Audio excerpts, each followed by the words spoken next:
Pog Almighty, man. Pog Almighty.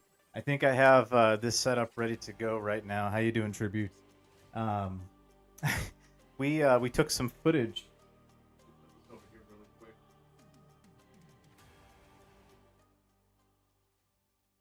There we go. I just brought down the volume a little bit. So we took some footage actually earlier today. It's actually going to be really funny. But we wanted to show one aspect of the game, the point scoring. So we took the size 3 strike ball and we tried to make some shots on the strike net today.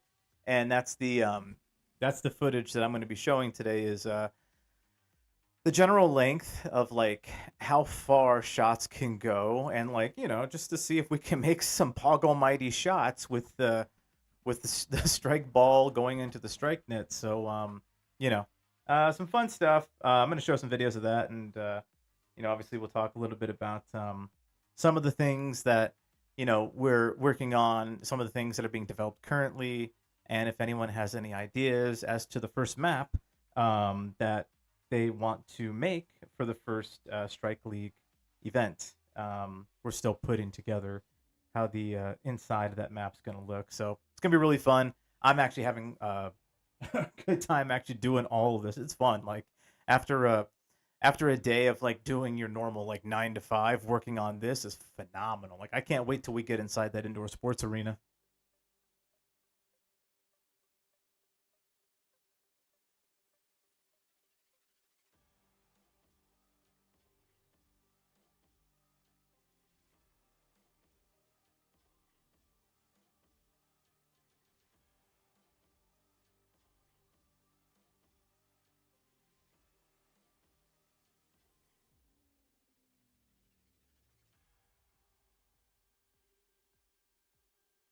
One of the things that's actually being worked on right now is that strike ball, which phenomenal. Like I I can't wait. That strike ball looks absolutely amazing, and they already have the league logo on there too.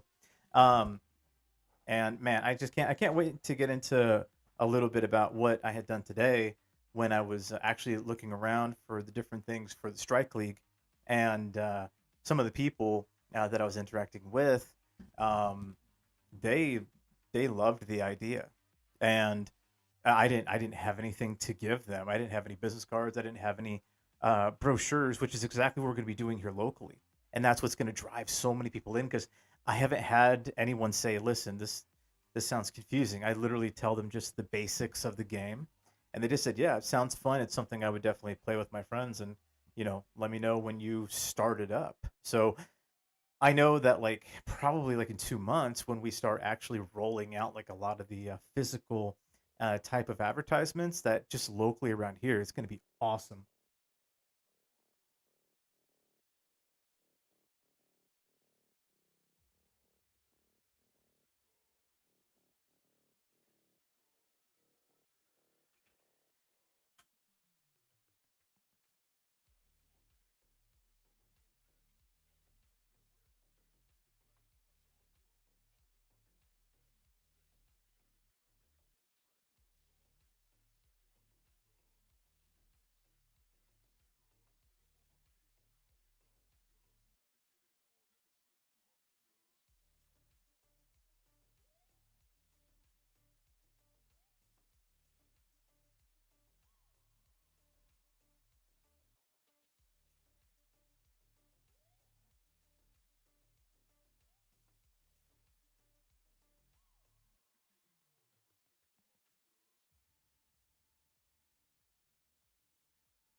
What's going on, guys? We're going to go over a little bit of the game stuff today, and we're going to show a video as well of me and Inu trying to score with the strike ball, which is the biggest thing in this game. And it's actually going to be really hilarious because neither one of us are athletic.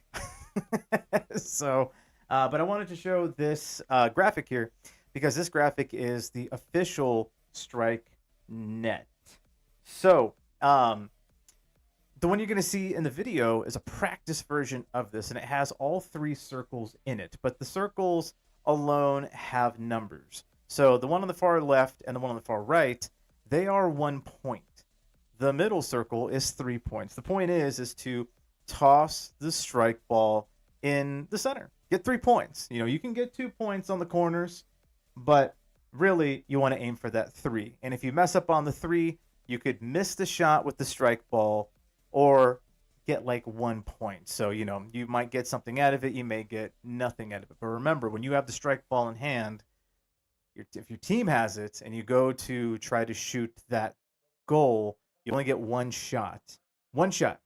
And then it turns over to the other team. The other team gets their chance. They get to go to your strike net and they can try to score or score a touchdown. But the video today is going to be really funny. It's going to show us trying to score in the strike net, which was I don't want to say automatically what it was, but you know, I'll let you guys kind of check that out for yourself once we bring it up. How you doing, Trixis? Paul Almighty. Let me put up the let me get this full cam here. There we go. I think we got it. We got some people joining us today as well. I'm excited. But again, I just want to say hello to the people here. Thank you, Shonkies, Trixis, Tribute 17, Rep That LBC. If anyone wants to jump on, go right to the Discord and go right to Lounge 1. You can hop in. You can have fun with us, chat. Just talk about anything. Talk about strike ball here. The point is we are showing aspects of the game leading up to the big indoor arena event. This is a brand new sport, never before done. It is a blend of first-person shooters with traditional sports, never before done. And what we're doing is we're drenching the entire arena to feel like you are in a video game. So the entire thing's going to be neon lit. It's going to come alive, and there's going to be different kinds of maps. So this is the base layer. So we have both of the goals in the end. So think of soccer. That's a great way to translate it. There's no kicking, no slide tackling, no tackling in this game. There's no physicality. However, we got something way more badass, which is your gel blasters that shoot off neon lit bullets. So your team's equipped with strike vests, and the point of those vests is when you get shot, it illuminates and you're frozen for 8 seconds. That is exactly how you would steal the strike ball from someone. You'd shoot them with the gel blaster, their vest would light up, that person would be frozen for 8 seconds. The person holding the ball would drop the strike ball if they had it in their hand, and the other team would get it, and that would be our version of a turnover. So you can shoot the strike ball in the strike net, and it has varying points, 1 point, 3 point, 2 points, depending on the target that you hit it in. Or you can go for the touchdown if you can make it, and that's what we call our control zone. That gives you 5 points. That's actually the most points you can get in a single possession.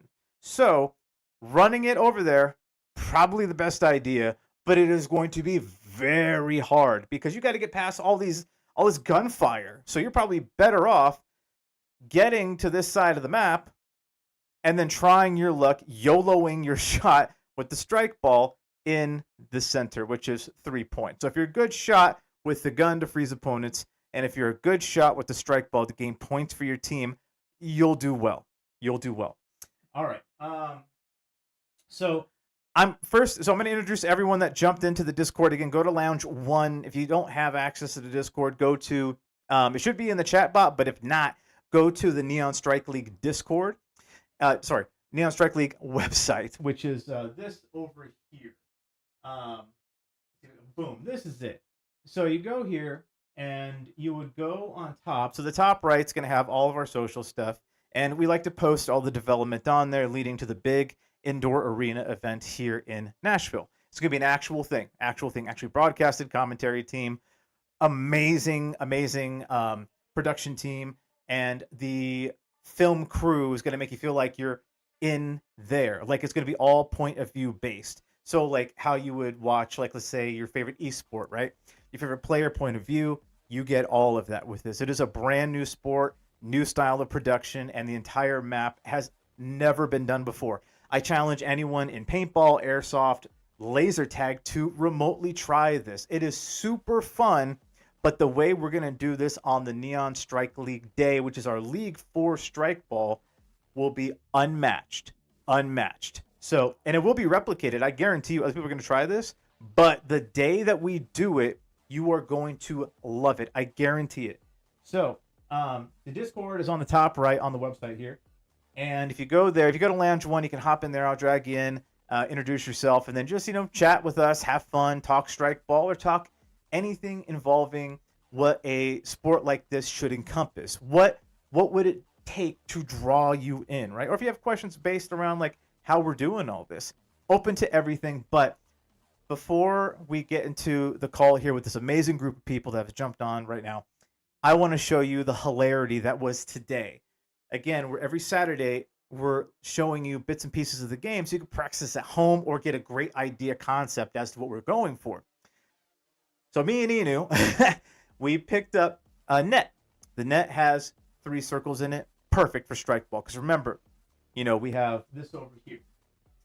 It is the far left is 1 point. So if we only counted the 3 circles, right? That's all we're focusing on right now, not the corners. The corners are 2 points. So if you get a strike ball in one of the corners, that's 2 points. We only had the 3 circles with this particular net to show you guys, how hard or easy it could be to actually get the strike ball in there. So, without further ado, if you guys want to have a good laugh, I'm going to play that video of earlier today. And we did have people that were pulling up to the park checking this out. And, they didn't really know what they were watching. But when they saw it, a couple of guys were chuckling, I could tell, before they got back on the trail. But you could see that some people were actually having fun as they were passing by, just watching us have fun, just trying to YOLO shots in this strike net. So here's the video. Let me know what you guys think.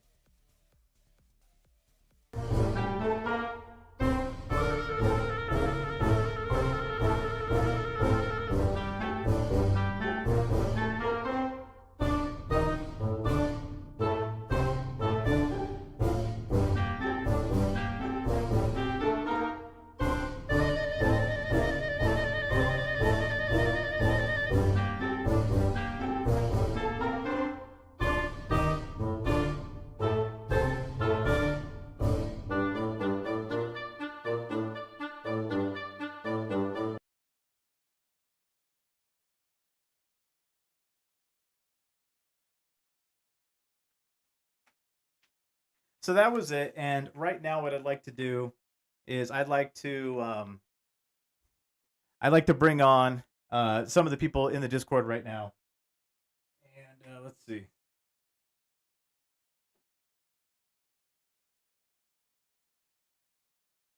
Okay, I think I have everything correct here. I'm not too entirely sure. Can you guys hear me? Yeah, we can hear you. Yeah, of course. Man, What up? this is fun.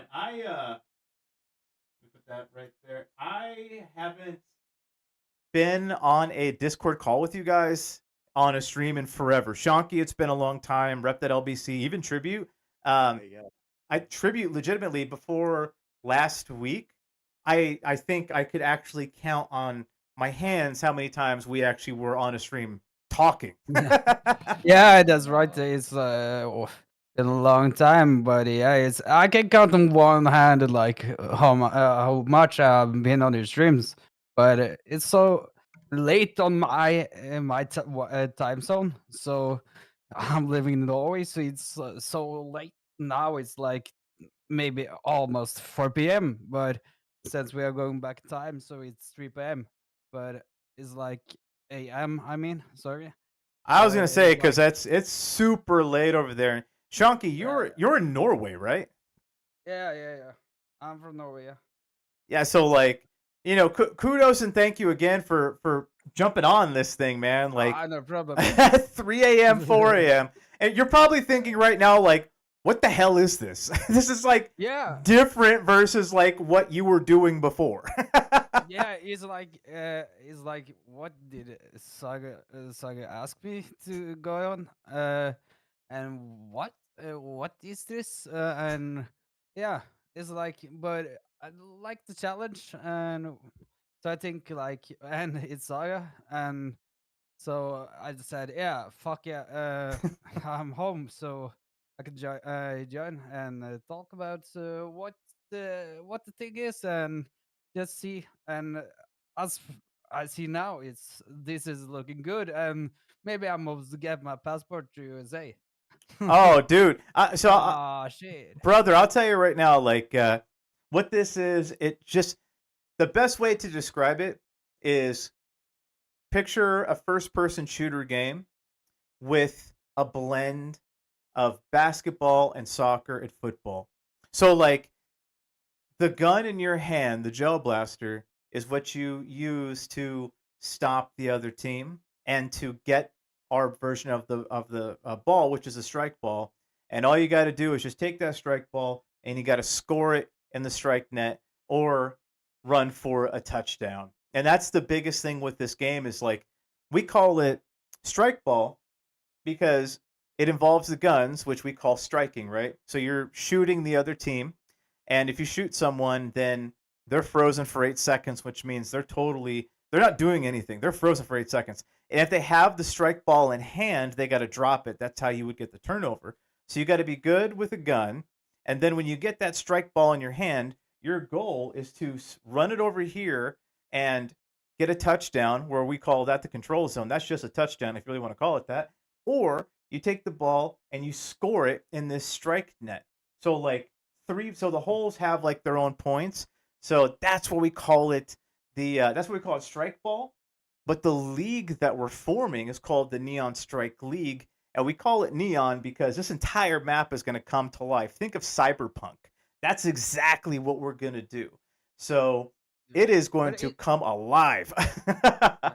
But is it in real life, right? Or Yes. is it, yeah? So, but that's so sick though. And all the live events is like, yeah, it's very good, and so much to think about, and what you, yeah, you It's can, It's a yeah. lot. It's a lot. Like Tribute's a part of the build up production team. He's actually gonna be doing commentary on that day, and there's there's so much involved with it. Like we have on the development tab on the Discord, we have the vest. So the vest, an actual vest, custom made vest, that if someone were to shoot you, it has a health bar, and if you get hit, it lights up and it tells you you're frozen for 8 seconds.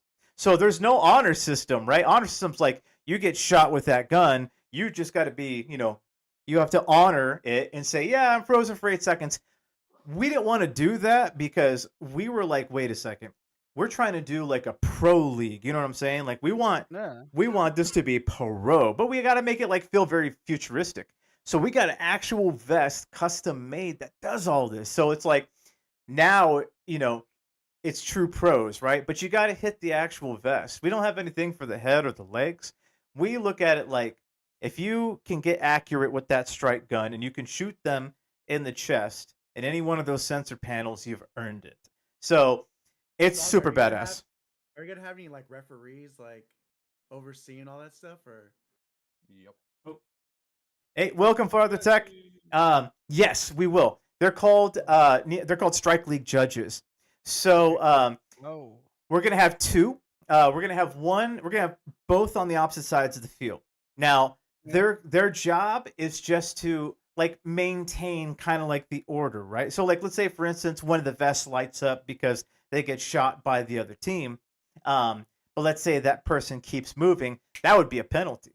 Or let's say somebody slide tackles somebody else or indirectly tackles them because there's no physicality in Strike League. The judges will call for that, and then that's a warning, right? So think of like a flag being thrown out on the field. Like, wait a second, that's a warning. Now the other team can get possession, and then we start from there. So two judges. Probably the fun thing everyone's gonna like here because all of us, You never know. I don't know. Not going to judge, but I'm just saying, like, we got strike girls in this thing. So, like, those girls are going to come out. Oi. We got the girls coming out. We call them strike Yeah. girls, and they come out and they hold the sign for round 1, round 2, round 3, round 4, and they're going to be dressed up in very futuristic cyberpunk kind of wear. It's going to look really badass, but it's really going to bring in that feel. And we're getting a local pro wrestling announcer to just announce, you know what I mean, like just to kick everything off. So our version of Bruce Buffer. Yeah. Is it? Let's get ready to strike force. Let's get it. Let's get ready to strike, baby. Let's get ready to strike. Oh man, Now I must get my passport to the USA though. Father Yeah, Tech. man. Woo! How you doing, man? I think what you're doing is like really cool, and like you starting off this like new game, and I hopefully this will take fire and people catch on to it. Like how long will a game normally take?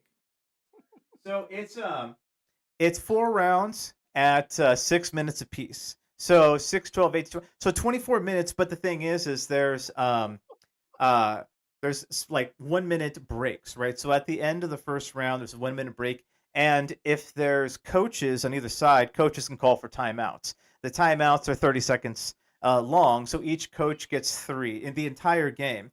So 24 minutes could lead to, 35 minutes, probably tops, 35 minutes tops. But yeah, like, the way that we were shooting the ball and everything, and we were kind of just looking at how the map would be designed. There's a lot of variables. It depends on like who you have on your team, right? It's 4v4. So we were trying to gauge like, would this be a high scoring game, or would this be like a low scoring game? So high scoring game to me is like basketball, because it's just you run over there, you can knock back threes all day, right? A low scoring game is like soccer.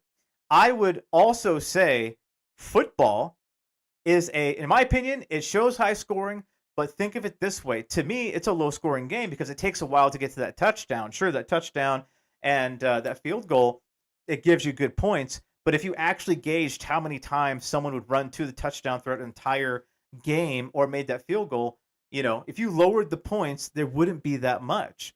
So we were looking at it like, what type of game could this be?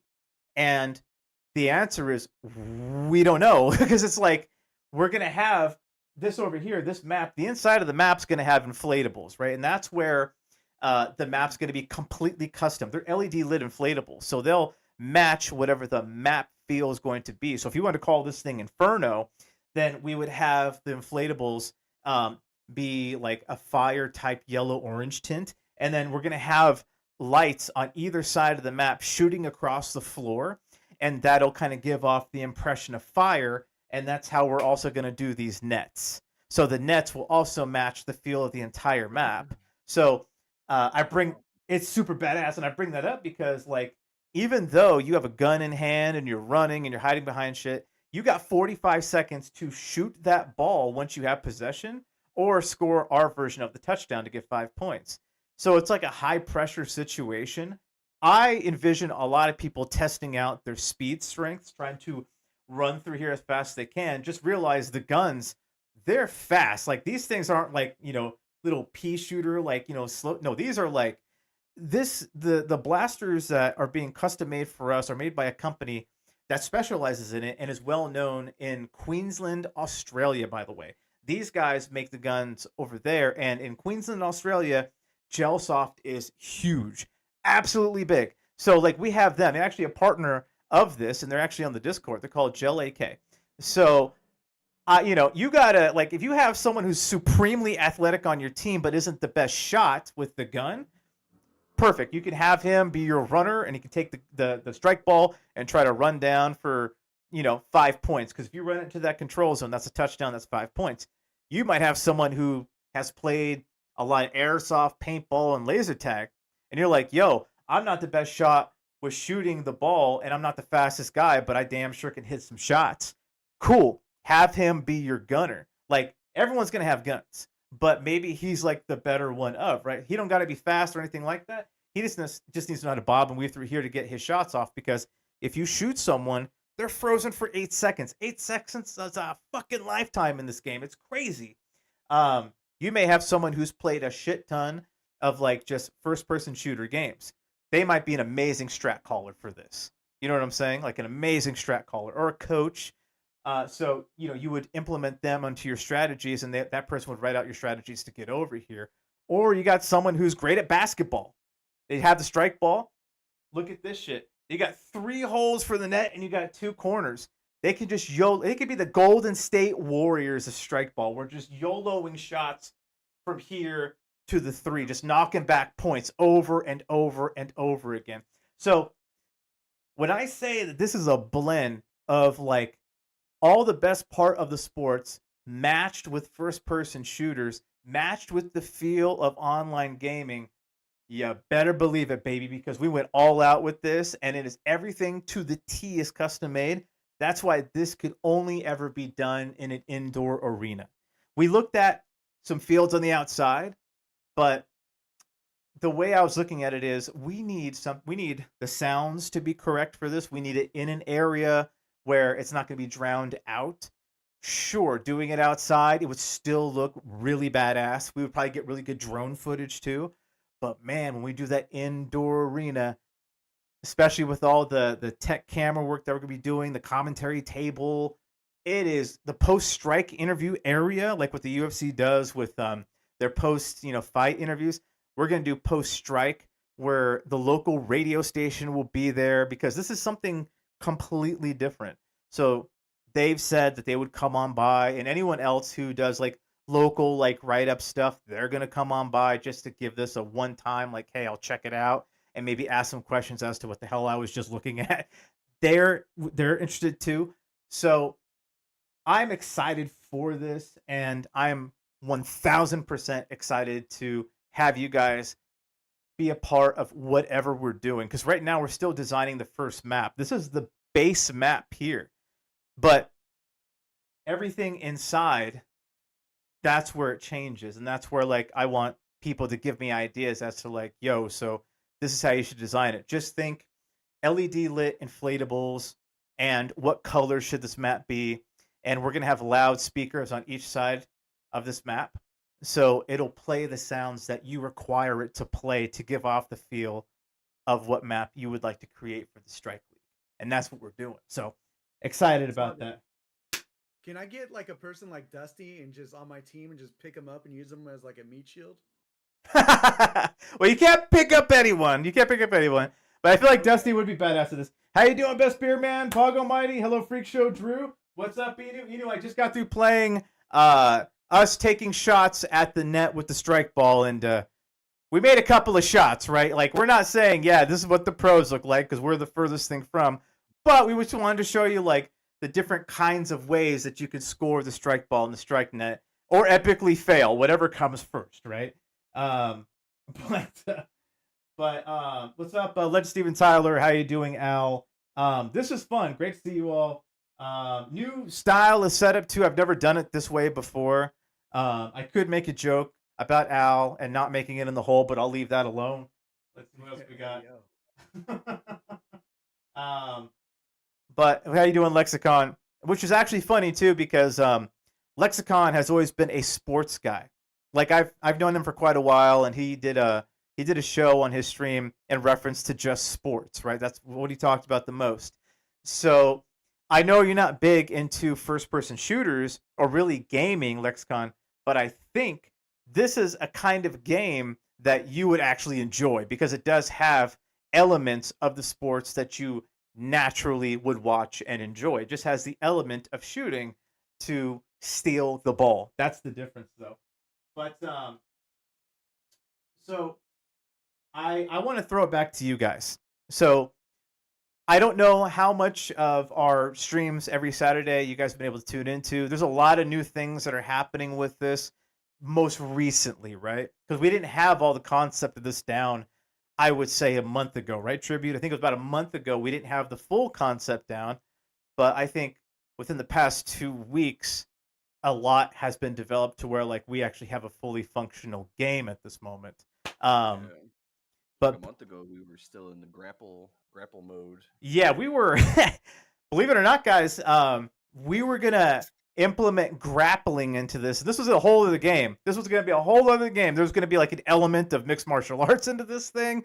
I just, talk about a liability concern. I looked at that 3 different times and I'm like, shit, well, it looks great, but I think we should go a different direction. A totally different It direction. sounded cool. It sounded so the badass. waiver was gonna be enough. There's nothing that a consent form won't change, right?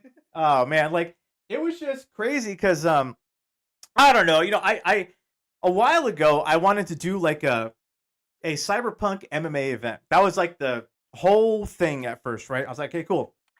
We're gonna do that, and we're gonna do some off the wall shit, make it look cool, right? But looking at it more and then like diving into it, I was like, you know what? Like, why not just put the things I naturally enjoy together and just try to make it work? Like, just figure it out. And then like we originally, after I moved on from that, we were gonna look at Nerf balls, like Nerf, right? And I was just like, I don't know if Nerf could ever work like that because when I was watching Nerf and laser tag, I was like, as a viewer, I'm lost and it doesn't look fun to me. Like I'm pretty sure playing it is fun, but as a viewer, there's a pro league for laser tag? Like there's an actual like pro league. And I watched that and I was just like, this is boring. Like great to play probably with your friends, great to play like in a recreational area, but watching it like I'm bored. Like there's nothing like, they're shooting like the gun. I can't see the lasers. It's super dim lit. Nothing's really lit up. And most of the people are covering the one sensor on their vest that is where you got to shoot. I was just like, okay, that's that. So I know that we could do better here, but what's the next thing that's out there? What do people actually enjoy? So I went to a local airsoft field. That thing on a Sunday, you got to buy a ticket just to stand in line. Like that's how popular airsoft is here. I have no idea how popular airsoft is where you guys are at, but airsoft here, like that damn building wraps around. Like it's pretty crazy. So looking at that, airsoft looked pretty badass. The only problem with airsoft is you run into the same situation of viewership, right? Like watching it, a little bit more fun than laser tag and Nerf, but it's hard to expand on airsoft beyond just, like a flag type game or a pretend bomb defusal type, like what you would normally see in first person shooters or whatever, like in gaming. Search and destroy or something. Exactly. And like, so after that, I went to paintball. Now, again, I've never watched paintball. I've never watched airsoft past this point. I've never watched anything Nerf related. And, I played laser tag a handful of times years ago, but I wasn't like a viewer of it. You know what I'm saying? So I went to paintball. I'll tell you right now, I went right to this thing called speedball. That's like their big league thing. I was beyond confused. I looked at that and I'm like, okay, what the hell am I watching? Like, it's like this constant rotating thing. So, watching that, I'm like, all right. And I remember I called Tribute. I called Blunt. I actually asked you, Tribute, about Speedball, I believe. Right? Was it Speedball? I think it was, right? Was it Speedball? Yes, cease anywhere. It was like a paintball game, and I was just thinking to myself, like, how do you expand on something that's already there? But how do you make it so it's like fun, right? Like people who tune in can grasp the concept fairly quick. And I enjoyed sports growing up. I know a lot of people here probably do as well. I know Tribute does because we were talking about just playing soccer, like as kids. So blending all this together, taking all the best parts from all the sports that either you've enjoyed or maybe you only enjoy one part of the sport or maybe there's only one sport you do like, if you could be able to pick something from this and just naturally dive into it. There may be an instance where like you don't like shooting games or soccer or basketball or football. You may not like any of that stuff. If that's the case, this game may not be for you. Or you may not like playing it, but watching it could be something different. And that's where the maps here really come to life to make you feel like you're watching a game.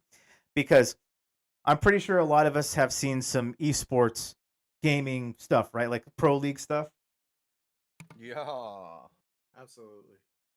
League of So Legends World Championships are going on right now. Is that in Vegas? No, they're in Europe right now. Oh, you're up. I agree with that, Bill Spearman. Yeah, airsoft is only really fun to watch later on after clips have been created.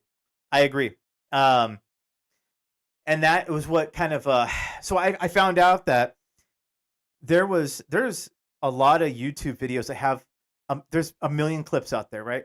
But some of these actually do have a million views. And I wondered, I was like, so where's the thirst, right? Like, what are people actually finding? Because nowadays, like, if you look at just what's being streamed online, just on Twitch, right? Just on Twitch, Kick, and YouTube, in reference to anything new, it is hard to find. It is regurgitated content done over the past 7 years. Before I was doing WMO personality shows, I know that there was other people doing personality shows too. Back when I was doing personality shows, and podcasts had already been around. So if you just going through all this stuff, it's like, you know what? There's one consensus people can always say is IRL dominates. IRL is something where you're out there and it's the world, right? And a lot of people, they like to see that. They like to see engagement with, I liked watching people when they were physically out and about. That's why TwitchCon and like all the other cons are really good to watch other streamers, right?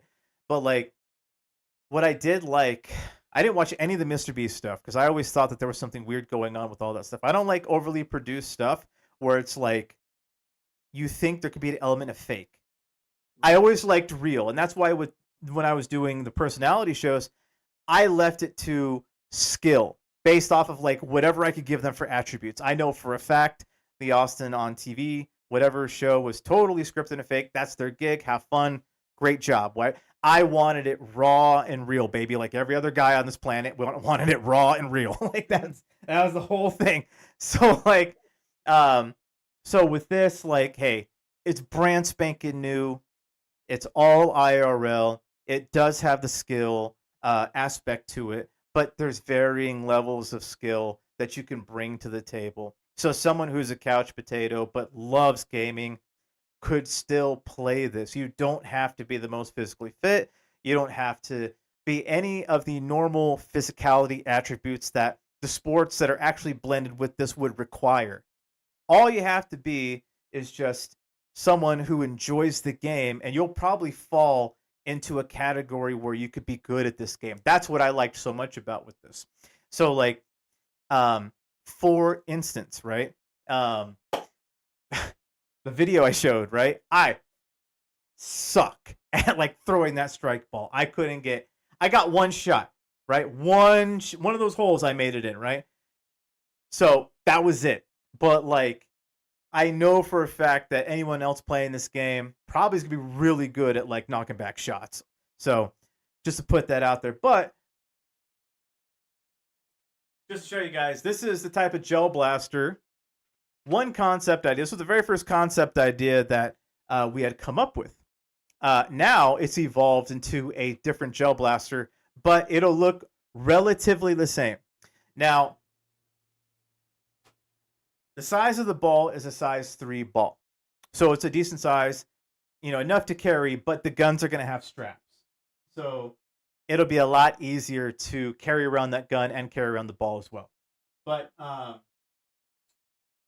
do want to give an opportunity for everyone here to kind of chime in. And again, I appreciate all of you guys for being a part of this right now. So brand new sport. I'm calling it a sport because it is, and I'm going to forever call it that. So whatever you guys have for like, chiming in, criticisms, questions, whatever the case may be, thoughts, shoot it all to me, Pog Almighty. Shoot it all the way to me. We are going to shoot it all the way to you. So it's going to be, it's looking very, very good and very, very, what you could say? Like, it's looking so good, like how you pretend, you like, uh, what is this? Like, what is the word? It's so unique, so presentable, but it's also a good sport to show and see and all. And yeah, I think this is going to be very fun, and I'm actually stoked about this. And I'm fucking write it to the visa to the USA now, actually. So I think this is going to be very good, Saga. I appreciate Ah, that. And I know you guys yeah. would have fun playing this at home too. Like I've told everyone, and you could see the really realistically, the net that we used, it's a quarterback net. That's the net that we use today. That's what quarterbacks use to practice their throws. So to set this up at home for everyone to practice before like the big indoor arena day, or even just to get a feel for like what these, we call them strikers. The players in our league are called strikers because you're striking with the gun, you're striking with the ball, etc. Right? So, and it's a neon strike league. So the way to set this up at the house, and we're going to show it every step of the way, and we will get a 4v4 game going on before Strike Day, which is the event. The way to set it up at home, just find yourself a decent sized field. Doesn't have to be the biggest thing, right? Get a couple of cones on the side there to mark your touchdown. It's going to be right in front of the strike net. Give yourself an open area here. Put whatever you want. Put inflatables. Make your own map. If it's a badass Poggle Mighty map, let me know. We'll put your name to it, or you could put a name to it yourself. Like you could call it, I don't know, Tributes Smoking House, where things are just smoked up everywhere with LED lit inflatables. Wow. It could be that. Crazy. So You incriminate me like that? a smokehouse. It's fog. We're talking about smoke and fog. So like, so like, Yeah, like. yes. I love smoking meats, of course. Oh yes, yes, yes. Barbecue. You gotta have the baby back ribs, right? Yeah, don't get that Barbecue as well. Barbecue. Thighs and breasts, baby. Thighs and breasts. All right, but You gotta keep this a family-friendly game, I- right? this is family friendly. I'm talking about Okay. fogging up my map. So like, you inflatables anywhere, right? Remember breasts and thighs. So like inflatables anywhere here to design it, and the cones in the other net. That's it. And the website shows a breakdown of the game. Just know that before you start the game, flip a coin, heads or tails. Someone chooses. Whoever wins the coin flip can choose to start with the ball and then give the other team what side of the map they want to start on.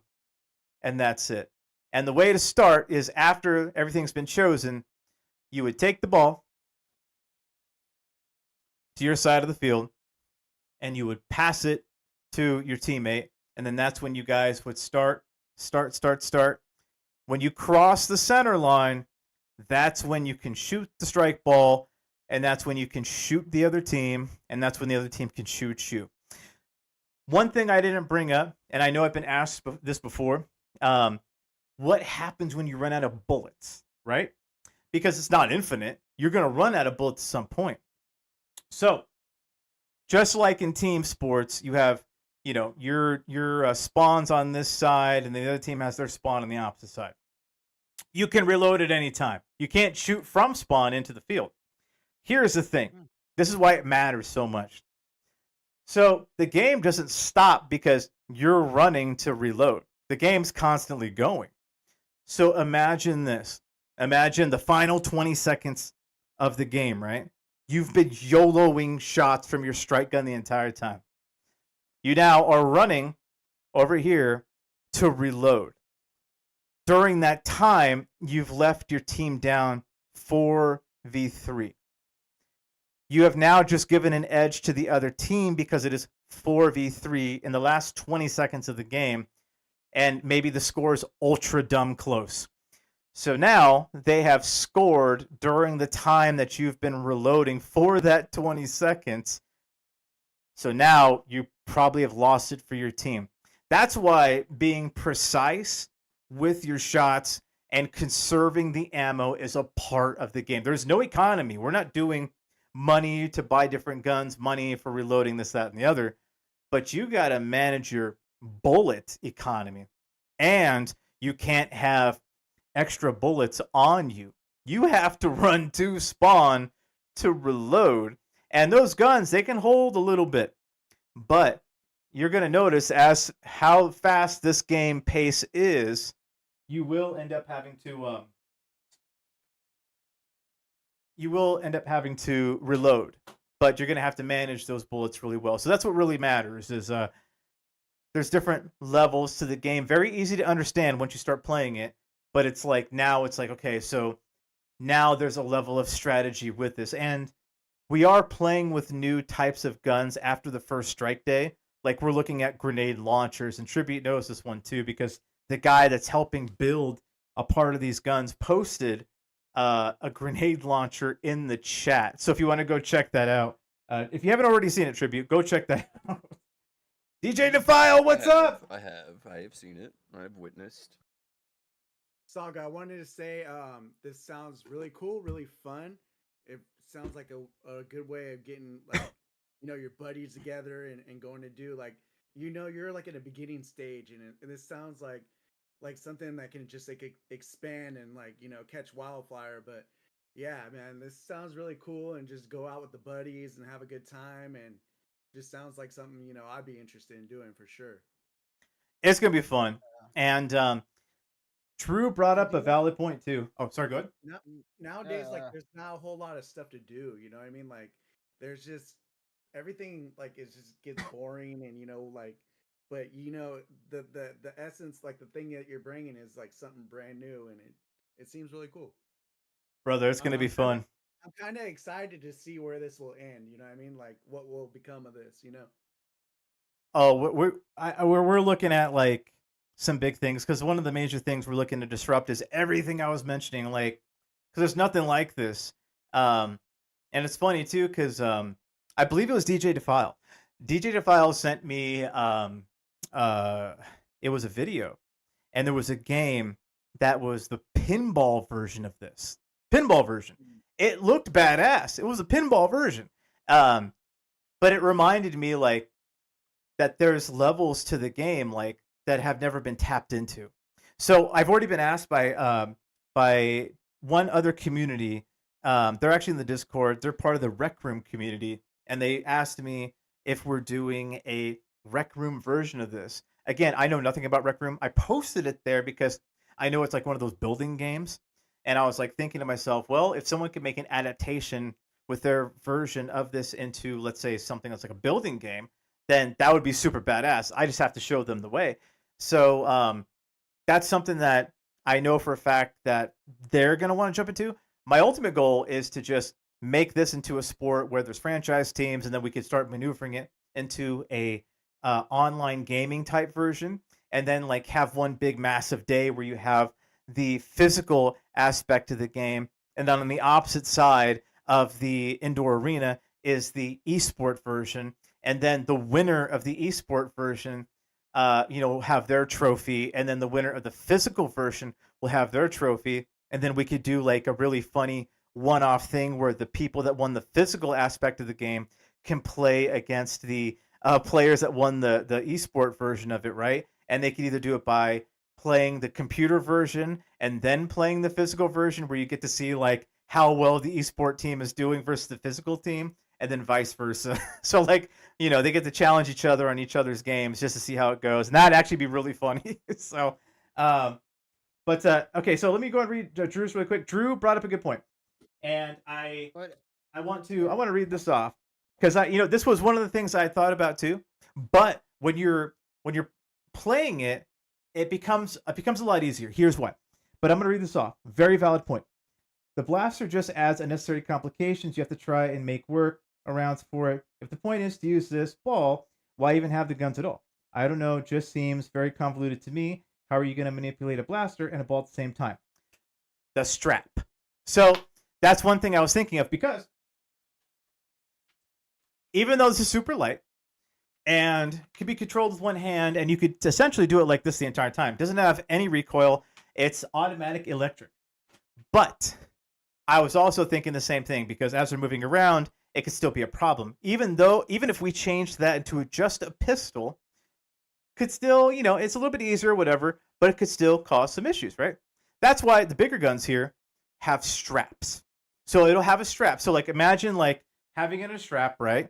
And then carrying the ball. And then when you go to like kneel down behind an inflatable, you may just want to put the ball down really quick, grab your gun, boom, boom, boom, boom, boom. You know what I mean? Grab the ball, try to weave your way through, and then get to the next one. So I can say though for sure it is completely doable. Like it is so fun just with the strap, running around, carrying that ball. It's going to force you to be more strategic with your movement. That's why it's really good to have the different varying levels of skill for this game. And there could be somebody with an all-encompassing skill where they know how to write the strats for this. They can manage the ball. That's why ball handling is so big with this, right? Just like in basketball, just like in soccer, I can take a ball and I can kick it around, right? But it doesn't mean I'm the best dribbler. Doesn't mean like I'm going to be able to handle that ball the best. Same thing with basketball. Ball and hand, there's no way in hell. There's a whole skill gap where it's like those guys know how to handle the ball and they can dribble it, they can control it. So I was thinking, how do we implement that with this game? And all you need is just to have that strap on the gun so they can just put it over their shoulder, handle the ball, grab the gun when they need to, freeze the other guy and get to the point. And the way I was envisioning it too is that's why strats are going to matter so well, because I loved playing Counter-Strike as a kid. I don't know if you guys played Counter-Strike 1.6 like years ago, or if you guys played Counter-Strike, Global Offensive. But man, I love writing strategies. Like I was a strat caller for the team, and like I love just writing out like the whole like strategies for it, because with this you would have to take into effect that like, yeah, sure, that guy's carrying around the ball and he's got his gun strapped here, but it might take a second. And it's you could almost move that into real life battle, because when they're doing those military exercises, they definitely have those large like freaking backpacks and stuff like that. And there's certain things that the radio guys have to carry to make sure communications keep going, but they're strapped too. So it's moving like almost real life military type feel into this to give you more of a real life concept of like how a war could feel, right? Just on the gun level, just on the gel blaster level. So we've kind of pulled you into that a little bit and made it into a sport. Pog mighty badass. Saga? Yo! Yeah, brother. I must go to sleep, but thank you for joining. Brother, So, it's 4 a.m. over there. You better be going to bed. Again, I must. It's 4 a.m. is like so late, but it's so good to actually see it is, and I'm stoked for the Strike League. you're going to be the Norwegian division. We're going to do this. Oh shit! We're going to bring Europe into this, baby. Oh, maybe a little bit. I will in Norway. Oh shit! That's going to be sick. Your coach might be Canute. It's probably going to be Canute. I don't know. Yeah, okay. I actually know him, so Canute's good people. Me too. So I know that yeah, you, Casper, Canute, I just get everyone together. It's Norwegian team. There you go. we can do that all together. I will take you. So this is going to be fun. Yeah. Cheers. Sleep well, brother. Sleep well. Yeah, I'll see you. All right, so the Discord, Defile, it's the Neon Strike League one, and go to Lounge 1, and I'll drag you in. Saga, I gotta head out, but if there's anything you need help with, any ideas, let me know. I'm always down to try to brainstorm some ideas for you. But take care, bro. And this sounds really exciting, and I think what you're doing is awesome, bro. You're starting something fresh, never been done before, and good luck, man. Good shit. Appreciate you, brother. And hell, chime in those ideas right now. We're on the map building phase, so whatever you think we should put in that middle portion of the map, I'll give you the link to the inflatables we're working with.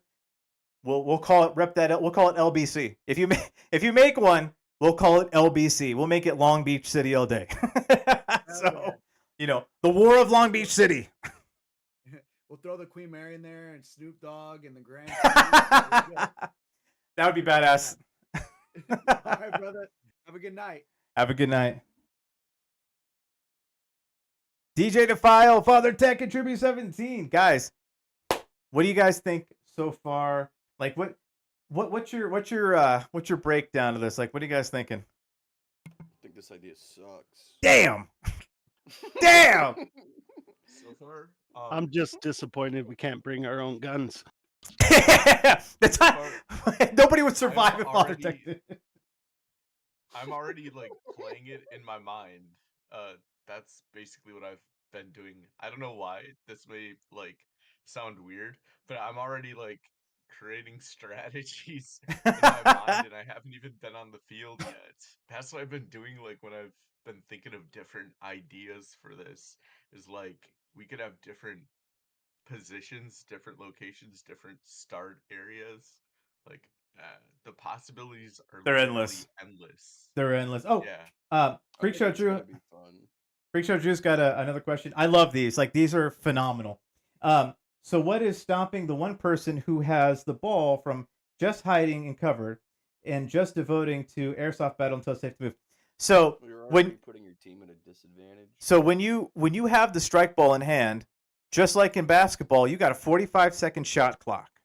What that means is when you have the ball, you must get to the opposing team's side, go for a touchdown, or shoot the ball in the strike net. You got 45 seconds. If you're going to sit behind an inflatable and think that you can do an airsoft battle, you're dead wrong, because once that 45-second clock goes to 0, you have to drop that ball. Your team has to fall back to their side of the map. You've now given over possession because you camped on one side of the inflatable. 45-second shot clock.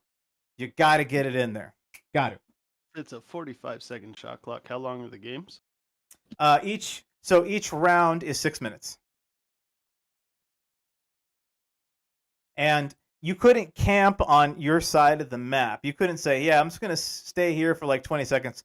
Once the ball reaches your hand, you must be on this side of the map. Otherwise, you get penalized. Like, you have to get over there. So, like, if you're just here and you think you can run down the clock, you will get penalized. You'll then transfer the ball over, and those guys are going to go. There's no scenario where you could chill here to, like, discuss strategies and, like, the final 20 seconds get over here. We would literally start penalizing you. You have to get over here and then start working in. So, like, the moment the ball is in your possession, there's constant movement coming this way. So that's the thing. So there's constant movement over and over and over. And that shot clock automatically starts when possessions transfers over. So there's going to be a level of urgency, but you must continue movement until you're over here. Once you reach into the opponent's side of the map, which we call the strike zone, because you're allowed to shoot the other team and throw the ball or go for the touchdown, that's when, when you get over there, that's when you can stop in one place and kind of shoot and shoot. But the other team's going to be pressured to engage you too. And so there's going to be constant action all the time. That's what's badass. So you may have a 45-second shot clock, and it might be 6 minutes in one round. Just realize this wedge here will close very quickly in a 4v4, especially with the other team moving forward to try to get that possession turned over. So, and those guns, if someone decided to YOLO shots, you're talking about a stream of bullets that are crazy. And all it takes is like 2 of those bullets to set off your vest. Imagine like 30 bullets flying in seconds. That's why if you can get to the touchdown there, you deserve 5 points. Like you deserve it. Let's see here. Personally, I think the shoot zones should probably be after you leave your third of the map. It keeps the action centralized and make people have to work harder to get to the goal.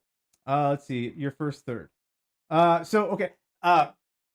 So you're talking about, just to check, Best Beer Man, you're talking about the third of the map. So are you talking like before the half, or are you talking after the half? Because as we have it right now, once you cross the midway mark, that's when everyone kind of shoot each other and take shots with the strike ball inside the net and go for touchdowns. The field in this particular section, when we have the inflatables there, will end up becoming a lot smaller than how it would look without the inflatables, if that makes any sense. Like, they're going to be bobbing and weaving through this stuff, but like, it won't be as simple as like, hey, I have, my inflatable let's say right here in front of me, like that I'm hiding behind, and then I see the next one just a couple of feet away, it's going to be lined up so that way you don't know if that guy just kind of like secretly went around these two and now he's catching you on the side here. You know what I mean? So there's almost no way that you can kind of chill in one spot because there's too much area to kind of pay attention to, and it only takes 2 bullets for you to get frozen for that 8 seconds. Let's see. I have a couple of questions. What's going on, brother? Okay, so my first question is, I don't know if this has been covered already. Will you have like a clear view of how many, like for example, for the 45-second time that you get to hold the ball, will you be able to like see that like on screens or have any indicators like telling you 45 seconds, how many seconds are left or things like that? Awesome question. Yep. And So like right where the center portion of the map is, or on either side, we're probably going to be either side. We're going to have a screen next to the goals, and then it'll have the shot clock. So like in basketball, where like it has a shot clock right above the hoop, like above the thing or whatever. That's what we're going to do. So when you have the ball and you're coming over here, you'll be able to see your shot clock right above the goal. So we'll have it like in that area. So as you're moving around, all you have to do is just keep looking forward, so you know exactly like, oh shit, like I got 15 seconds left. I either got to YOLO a shot or I got to go run for that touchdown and hope for the best. So it won't take you. We're gonna make it so it doesn't take you out of your peripheral view, where you can just keep going forward. But yeah, no, it'll be easily seen. So I think we'll have those TVs or those screens next to the goals here, just so, boom, 45 seconds. I know exactly what I got to go for. See, so that's awesome. so Freak Show. So see, Best Friend says, "Oh, okay, I got you. That makes sense. I didn't realize only two." Yeah. So that vest, I got a video of it on the development side, and on the Discord. And they're shooting it with one of the gel guns, and it's only like two of those gel. We can set the sensitivities, but I think two's perfect. Because it forces the other team to be conservative with their shots. I mean, you could YOLO shots all day, but if you know it only takes 2 shots to free some for 8 seconds, I mean, why would you spray? Unless like you're like me, who's a horrible shot with these guns, that's just gonna spray all day and hope for the best. So 2 shots, free someone. I think it's perfect. Let's see what else. So Freak Show, so make sure whoever has the ball is a pitcher. Well, I mean, like you want to have a team aspect. So it's going to be like basketball, right? So like, let's say, I got the ball in hand, and let's say I don't feel too comfortable with it. Let's say I'm locked in, right? Let's say we got on this side of the map, me and you're together. And let's say I'm behind one of these inflatables. Now, the other team knows that maybe I'm a pretty good shot with the ball. So they sent 2 guys over here that kind of camp me out, kind of like keep me back a little bit, shooting, spraying a little bit around me to see if they can catch me, right? I may not want to hold on to that ball. So what I'm going to do is, just like in basketball, I'm going to chuck that thing to my teammate, and hopefully he catches it. And I'm going to chuck it so they can catch it. So now maybe my lob of the ball going all the way to the opposite side of the field has just now opened a new opportunity. And now maybe my teammate over there can just go run for the touchdown or take a much easier shot. Because 2 dudes were focused on me. Let's say the other guy was focused on him. And then let's say the other guy, it was a 1v1 situation on the opposite side of the field. So just like in basketball, passing the ball across the way. Or you could think of soccer, but we're not kicking the ball. But in soccer, they will like pass the ball way on the opposite side over here, because they know that might be a better opportunity to score that goal. So picture just me getting locked out over here. I just YOLO that neon ball across the field. My teammate catches it. Boom. Maybe it's like a touchdown situation where we just landed 5 points, and maybe we just took the lead or won the game. Let's see. Are you able to? So Stefano says, are you able to spray each person of the team if they don't have the ball included? Oh, you mean like are you able to like shoot? Oh yeah. So like you're able to shoot other? Yeah, of course. That you can shoot other players all day, as long as they cross the midway mark. So like let's say you started off with strike ball, like on this side, and the other team is on this side, right? So you got to cross the field. in order to engage them. Like you couldn't like just automatically start shooting the gun or shooting the strike ball on this side of the map, and then to do it that way because it would lead to a scenario where like people would just YOLO strike ball shots on either side of the map just to see if they could land it, or just kind of fire at each other from long distances. We want to keep this thing like really, really like close because the first person camera views are going to be badass. So once they cross the center line here, you get into what we call the strike zone, and the strike zone is when both teams occupy one side of the map. That's when it's game on. That's when it's good to go.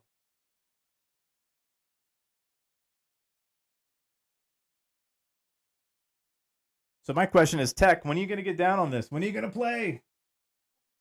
Thank you. You're asking the most uncoordinated person in the world. That's crazy. I think Father Tech would be an amazing coach. Because I know Tech is like really okay. Tribute, don't laugh, but I think he is. I think he's very tactical. There we go. Where's Tech at? Tech, are you tactical? I think he'd make a wonderful inflatable for the middle of our. Oh my god. Oh my god. Okay. All right. So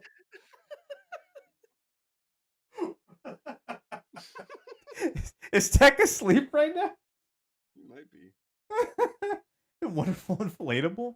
All right. So okay. Wait. He has been known to do that. He was asleep randomly yesterday, wasn't he? Like on Yeah, just passed out. He just kept falling asleep and waking up while we were gaming. It was crazy. And then yell at us for it. It's crazy. Beerman says, so where does the ball start? And if it starts with the team, does the shot clock start immediately at the start of the round?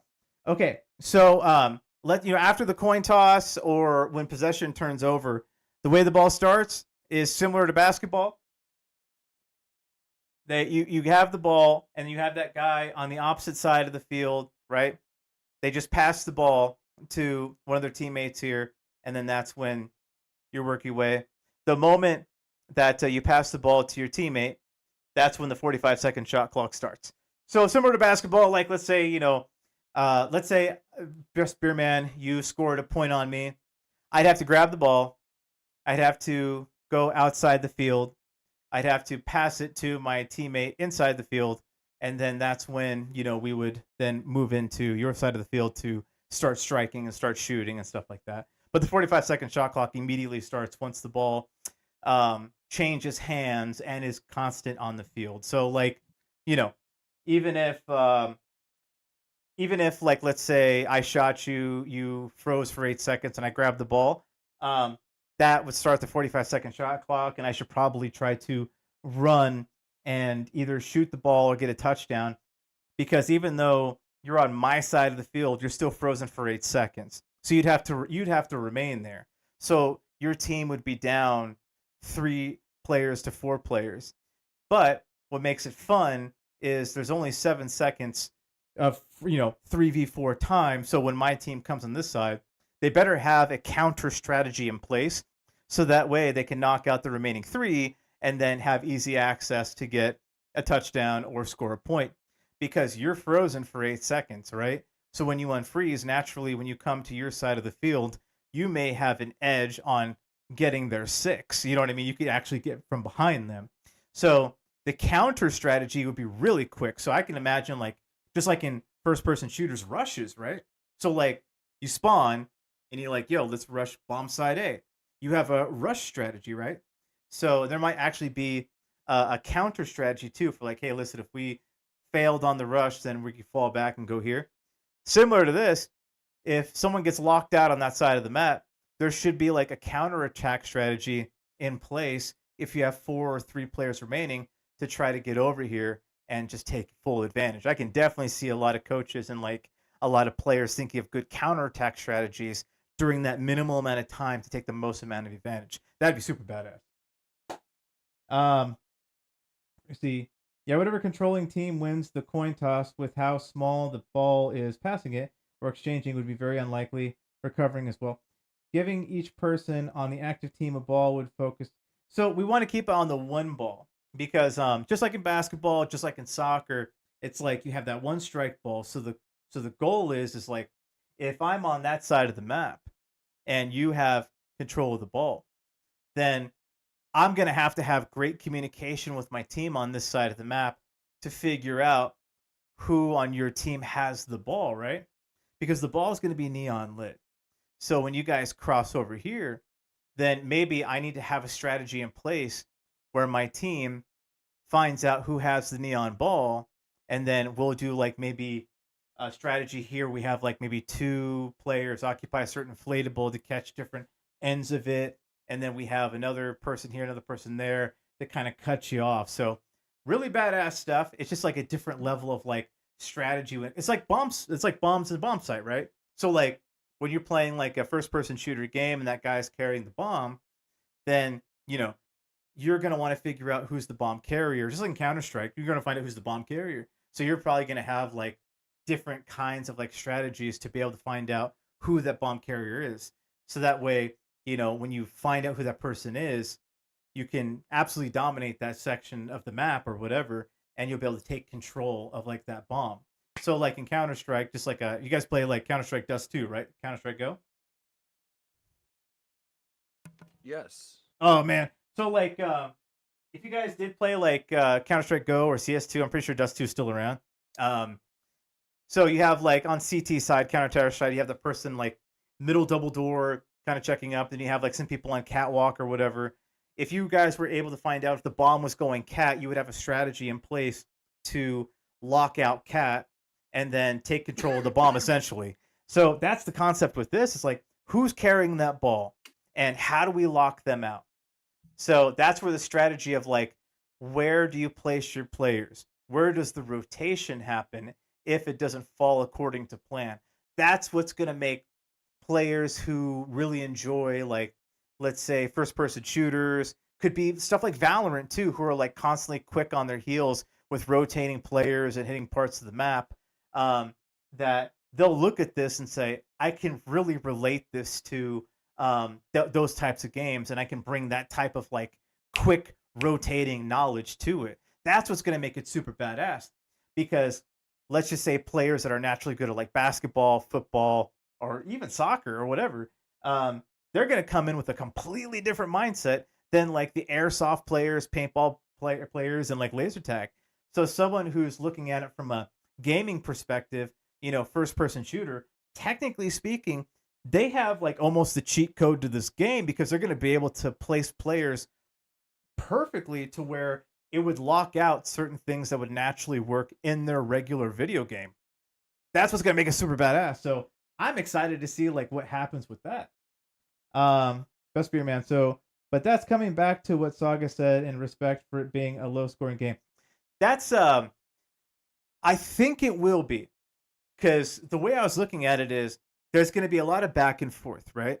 A lot of back and forth between the gunfire alone. And it also depends on the types of players you have on your team. Like, are they going to be fast with the ball to get touchdowns? Are they great evasive? Are they great shooters with the gun and with the strike ball? There's many different attributes to the game. So I feel like it could be a low to medium scoring game. I'm probably dead wrong, because this thing could be so fast paced that it's a high scoring game, but there's just a lot of action happening. You know what I mean? It could be that. Or it could be a situation where it's a medium scoring game, where you have aspects of fast and slow, which is actually probably the best way to do it, because then right at the medium section, you would see a lot of strategy that wasn't drawn out because of that shot clock. So I feel like there's the pressures still of a shot clock with basketball, but with the strategy, if I just use traditional sports, right? The strategy of soccer, once they have control of the ball, right? And a little bit of strategy for execution when it comes to football. I think that that's where all those sports start to blend a little bit. So it's hard to say what the scoring would be. I mean, the funny video that me and Inu took YOLOing the strike ball into the strike net, I mean, we didn't have much success. We had some success getting it in the holes or whatever. And that's just us. Like, we're not athletic at all. So like anyone who is a little, you're probably going to make a lot of shots when it comes to making it in that strike net. You're probably going to. You're probably going to cross this field here, and you're probably going to knock back 2s, 1s, and 3s. That'll probably be it. So like, do I see it being high scoring? I feel like it could be a medium to low, but we won't know until strike day. That's what makes it so exciting. Is like what's going to be brought to the table. Like when they find out that they can make this entire pie however they want, right? Because it's not like a one-dimensional game. How are you going to make your team? How is it going to look? What are the attributes and benefits of that team? What strategies are you going to do? Are you just going to run forward the entire time? No way. You're going to want to do certain things that work well on this map. It's going to be badass. It's going to be super badass. Let's see, tribute. So let's see. If they're open to the angles from the team with the ball, they get frozen and scored on, which matters. Let's see. All they have to do is stay and cover. They won't have the clock against them like the ball carriers will. So no, they have the. So let's see. What's the question here? Tribute set, which doesn't matter. All they have to do is stay and cover. I'm still confused as to the question. Are you talking about the opposing team when they fall back and they lose possession of the ball? No, he was saying that having more balls keeps people from like deadlocking the ball keepers. Oh no, we want to avoid having a lot of balls in the map. The reason being is we want to bring that aspect of like in gaming, the bomb carrier. There's only one bomb carrier in Counter-Strike Go. There's only one bomb carrier in a lot of different first-person shooter games. Same thing for basketball. It's going to be one ball carrier. And they can try to lock out that ball carrier, but if he's great with passing the ball, and if that team has good strategies, same thing with soccer, same thing with football. I would argue football might be a little harder, especially because you got one quarterback and everyone's starting literally at the same time. You know what I mean? Like face to face. So concussion city, right? But like that's why like I'm looking at it like with football, you probably have a stronger discussion of like locking players out because hey, ball is going to go right to that guy quarterback and everyone's starting at that exact moment and they're running into each other. Like yeah, definitely concussion city. But with this though, the only football aspect to it really is just running for that touchdown and kind of passing the ball. You can even throw rugby into this, but we want players to create strategies to try to find that ball handler. That's the whole thing. If you can find the ball handler, you got a great strategy, then you can come up with all different kinds of things. And it's going to be hard for people to just naturally hide behind those LED lit inflatables because the way that we will design the map is there's just going to be too many angles to come at it. And if it's only 2 gel bullets that can hit you for an 8-second freeze, you're probably going to be on the move. You're probably going to want to start getting early points. And I foresee a lot of people coming in mad aggressive to try to get the early lead. I picture just playing with that ball, just seeing like how it felt running around. It was pretty good. Like just running up and not even getting to the touchdown area, like control zone, but just getting a little bit in front of it just so I felt a little more confident to just throw that ball and try to get it like in the 3 or the 1 or whatever. Like that felt really badass. Like I could picture a lot of highlights of like people just taking badass shots on the field. You know what I'm saying? Like running and like diving and then just chucking it, you know what I mean? And getting that 3 right before like, they get shot, or let's say they get shot after the fact, but they still made the 3. Badass. This would be super badass. Saga, Yes. I am going to depart. You gentlemen have a nice evening. All right, tribute. I will see you on the flip side. See you on the flip side, brother. Take care. Thank you for joining us tonight. Absolutely. Have a good night, guys. Let's see. So, Beerman says, I think he means there might be too many of the teams holding up in the goal area to stop any shots on goal. So, that's why with the control zone, there's going to be a separation. So the control zone is there's no team that can stand in front of the goal. That's a big thing because we didn't want to have people do that. Plus, you can't knock the strike ball out of the air. You can't punch it. You can't shoot it.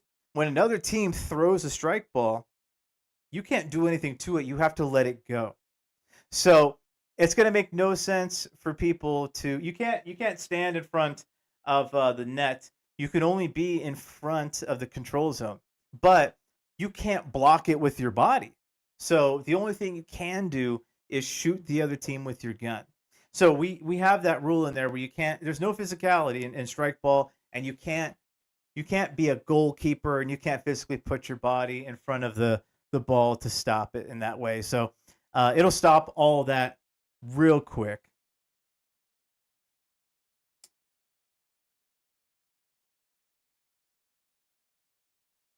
But let me see here.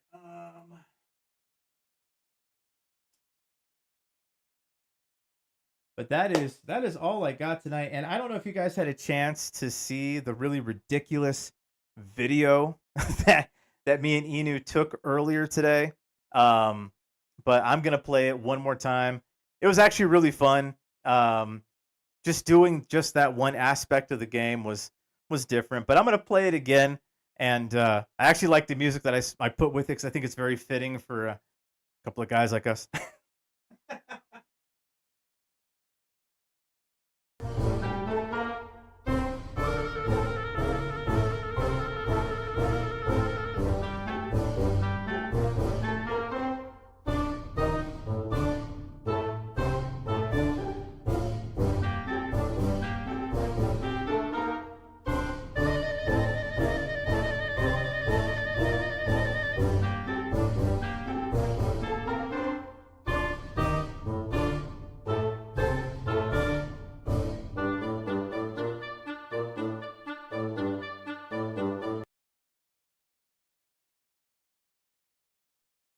Yeah, that's we're, we're definitely athletic pro players, right?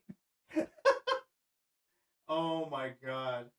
But yeah, that's all I got for tonight. I just wanted to fire up. And again, I'm gonna fire up every Saturday. And I appreciate everyone here for being a part of this and firing off questions because it helps me to be able to answer these a lot better, a lot cleaner, and it makes me look at new things. And it also helps me with kind of articulating how the game would look overall because we're doing bits and pieces of it, but like we haven't done one full game yet. And we'll probably end up doing full games with just the honor system to test out the functionalities pretty soon. But we really want to do it with the vest first because the vests are so imperative into this whole thing. It helps bring the feel.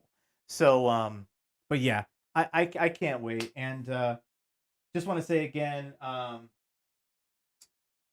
because Edu's in the video, that's why he hates it here. Hey, Edu made more shots than me. Putting that out there. He made more shots on the strike net than me. Like, he was lobbing it in, he was trying to do it for curveballs. Me, I did the Homer Simpson, dope, like throwing it out there, like trying to, and, I hit maybe 2 shots out of like 20. So, like, someone who's like halfway athletic is going to do way better than me. Bar none. Bar none. I guarantee you, Defile, if you played this game, like, you would do well. I guarantee it. Like, I guarantee anyone, if you have the strike ball in hand and you have the strike net in front of you, you're going to wonder, Saga, how did you miss so many times? How? Because the holes are big, but I still found a way to miss it. That just is what it is. That's me, though. That's me. I'm probably going to be better off, like, calling, if I was a coach in this thing, I'd be better off calling strats. But playing it, oh, God, I think I would have a good time shooting. Like, I would have fun. But if I was going up against someone and I was expected to win, I don't know. Absolutely. I would fail. I would super fail because I know for a fact, like, I would just have fun shooting the gun. But I know some of the players that are totally down to play this game, and they're going to be all about it. Like, I Spot You Drop is one of them. He's very super competitive. Like, back when I was doing like personality shows, this guy was like super competitive. And Yada Yeet, he's super competitive too. I know when he gets involved with something, he gets very, very, very involved. And I know there's a couple guys locally up here that are totally down for it, super competitive. So I can't wait to see like all of them kind of rolled into the same day playing against each other. I know Pigpen was talking about coaching a team as well. And I know his buddies there do a lot of airsoft. So it's going to be like people are going to bring their own experiences, right? Like airsoft, paintball, that kind of stuff. So I'm actually really excited to see what kind of thought process goes into them kind of curating what they're used to into a game like this. So that's yeah, that'll be fun. But again, guys, I don't know if I have okay, there we go. I got it up. Guys, again, I appreciate you for being a part of this. DJ Defile. I think we actually met on the Raj Discord a while ago, didn't we? A long time ago. Heck yeah. You know, absolutely. I remember. I was in a chat room, and I was in the Discord, and you had said, God, it was this lady's May DeLuna. May DeLuna was doing a call-in dating stream. You went in there and you said, "Hey, does anyone here like want to jump on a random dating show just for fun?" I said, "Sure." I had never done a dating show before, period. And then I jumped on there, and it became like I it was one of the funniest things I was ever a part of, and that actually made me think, you know what, I got to do dating shows, and that's actually what helped me to want to do WMO, which is what I did for a few years. Like, you know, after that show, that's kind of what helped with like, yo, I got to start doing this. So, in theory, you helped me with getting into personality shows in that regard. So, thank you. You're welcome. Yo, when you have your mind on something, you go for it and you reach those goals. Like you're a freaking visionary. Man, I'm trying. Like, I love that. You know what it is? It's like, and by the way, how you doing, Space Cadet Kush, Pog Almighty? Great to see you. I hope you're doing well. Best Beer Man says it's going to be awesome, man. When I get over there, I'd be wanting to play, maybe as a special guest. Anyone who comes down to Strike Day, which is the big Strike League event, y'all are open to play. Like, it's not gonna be a situation where I'm like, yeah, it's just these players and we're doing all the production for this. My goal, yeah, sure, we're gonna have those matches, but I want everyone to play. Like, after, you know, if you want to be a part of like the whole like, you know, filming, you know, game aspect, we're not shutting down after that. We're saying, yo, Pog Almighty, get out there and have fun. You know, like, let's play some games. You know what I'm saying? Like, because after you watch the game, you're probably going to want to play it. I'm not going to say no. I'm going to say, yo, let's play. And I'm going to like have the cameras up and, you know, people can watch you on the live stream and have fun. Have fun. What I would love to do is, sure, yeah, we're going to have like the pro, you know, day one version or whatever. But I want to have videos of everyone having fun.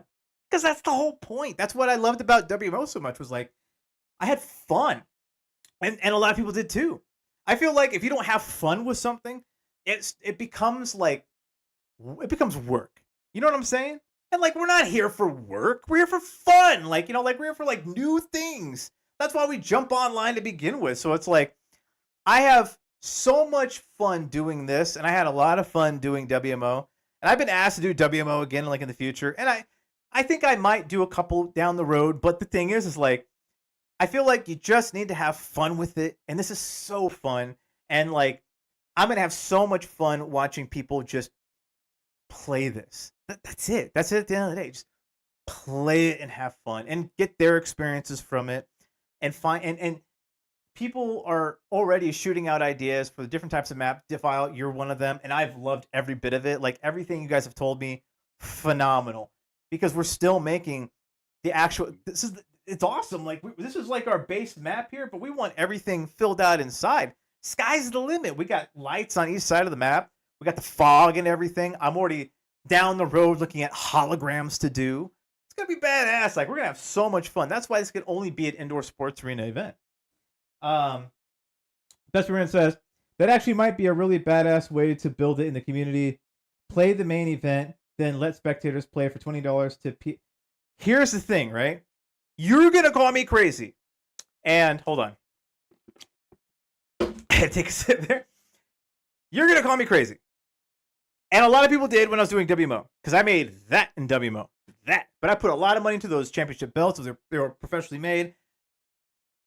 Dude, we're doing the Strike League event free. We're doing it free. People are going to where it's at. Where we're looking at two different areas, right? Where it's at is going to be filled with. I mean, this could be played. The point of using the Gel Blasters is because it means all ages can play.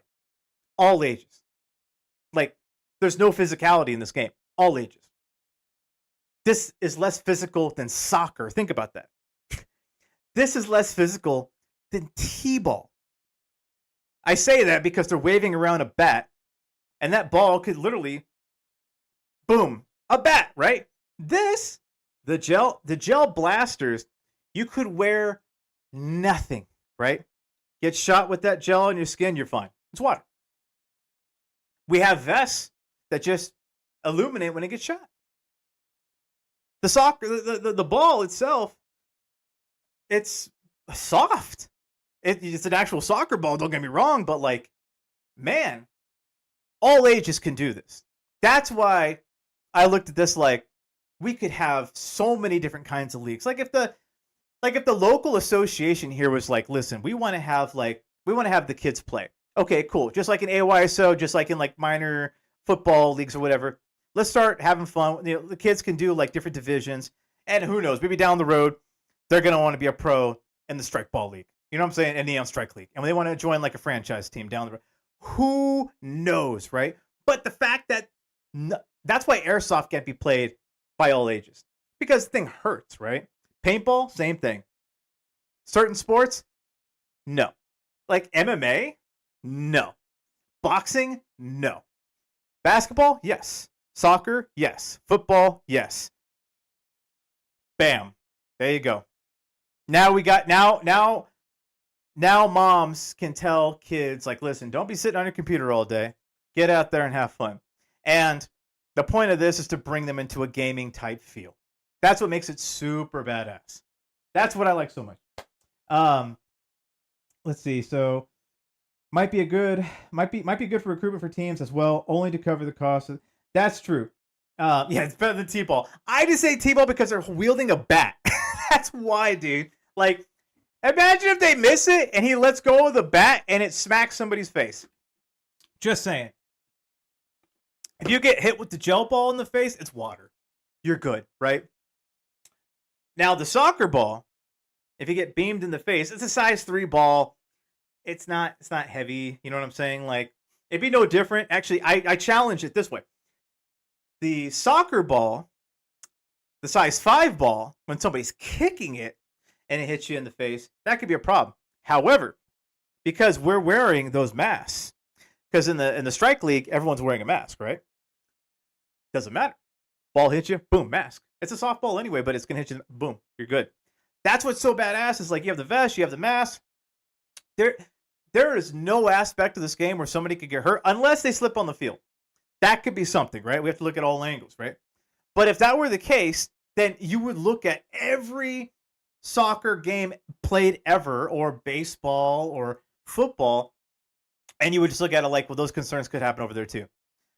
But the beauty of this is like, this could be totally meant for all ages. And it's not like sectioned off to where like, oh, only kiddies play this, because that's a stigma with gel blasters in the United States right now. It's like, oh, that's like the kiddie thing. But in Australia, in Queensland, and in different areas, and in New Zealand, they have super badass guns. Super badass. Like, it doesn't exist over here because it's still brand new. So now we're going to bring all that here. And that's what's going to make it badass. I can't wait for that. What's up, Lexicon? I wonder if Lexicon knows exactly what kind of game this is. Big time football fan, big time basketball fan.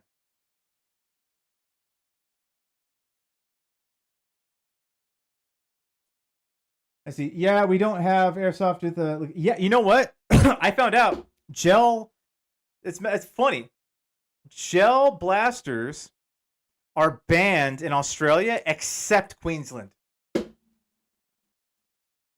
I don't understand how you got, not you, but the legislation out there bans water sports. That, I couldn't believe it. I had to look it up because Gel Soft is huge over there. You have a full Discord of so many people talking about this, getting custom guns and everything. I couldn't believe it. Come to find out, it's banned, and I still have no idea why. So, if you know why, let me know. But I haven't looked into it. It's mad weird. Like, they blocked all of it except in Queensland, and it's a water sport. If you look at it, it's a water sport. It's a water sport. Let's see. It's such a gray area. The more about how realistic guns. That's the thing, right? Like, these guns look super realistic. I'm not gonna lie. And like when we get them shipped in, then I have to write down special things for customs. Like, I literally have to tell them it's a toy gun, and it's all broken down at the end of the day, right? They can look at that and actually say, yeah, it's an actual toy gun, right? But they do look hyper realistic. That's the thing. But that's what makes them so fun, right? Like, that's why people buy this stuff anyway. Airsoft. The only thing that would look relatively kiddie would be like the paintball stuff, but the paintball actually hurts worse than the gel soft, like by a mile. So it's weird to me that they would even ban that, and I think it might be banned in a few other places too, but not a lot of places. But gel soft was supposed to come out to make it safer. You know what I'm saying? They got pictures of like grandma shooting like their grandkids with gel blasters. Like, how you gonna ban that? What's up, Al? Pog Almighty. Yeah, I definitely want to see that. Please show that to me.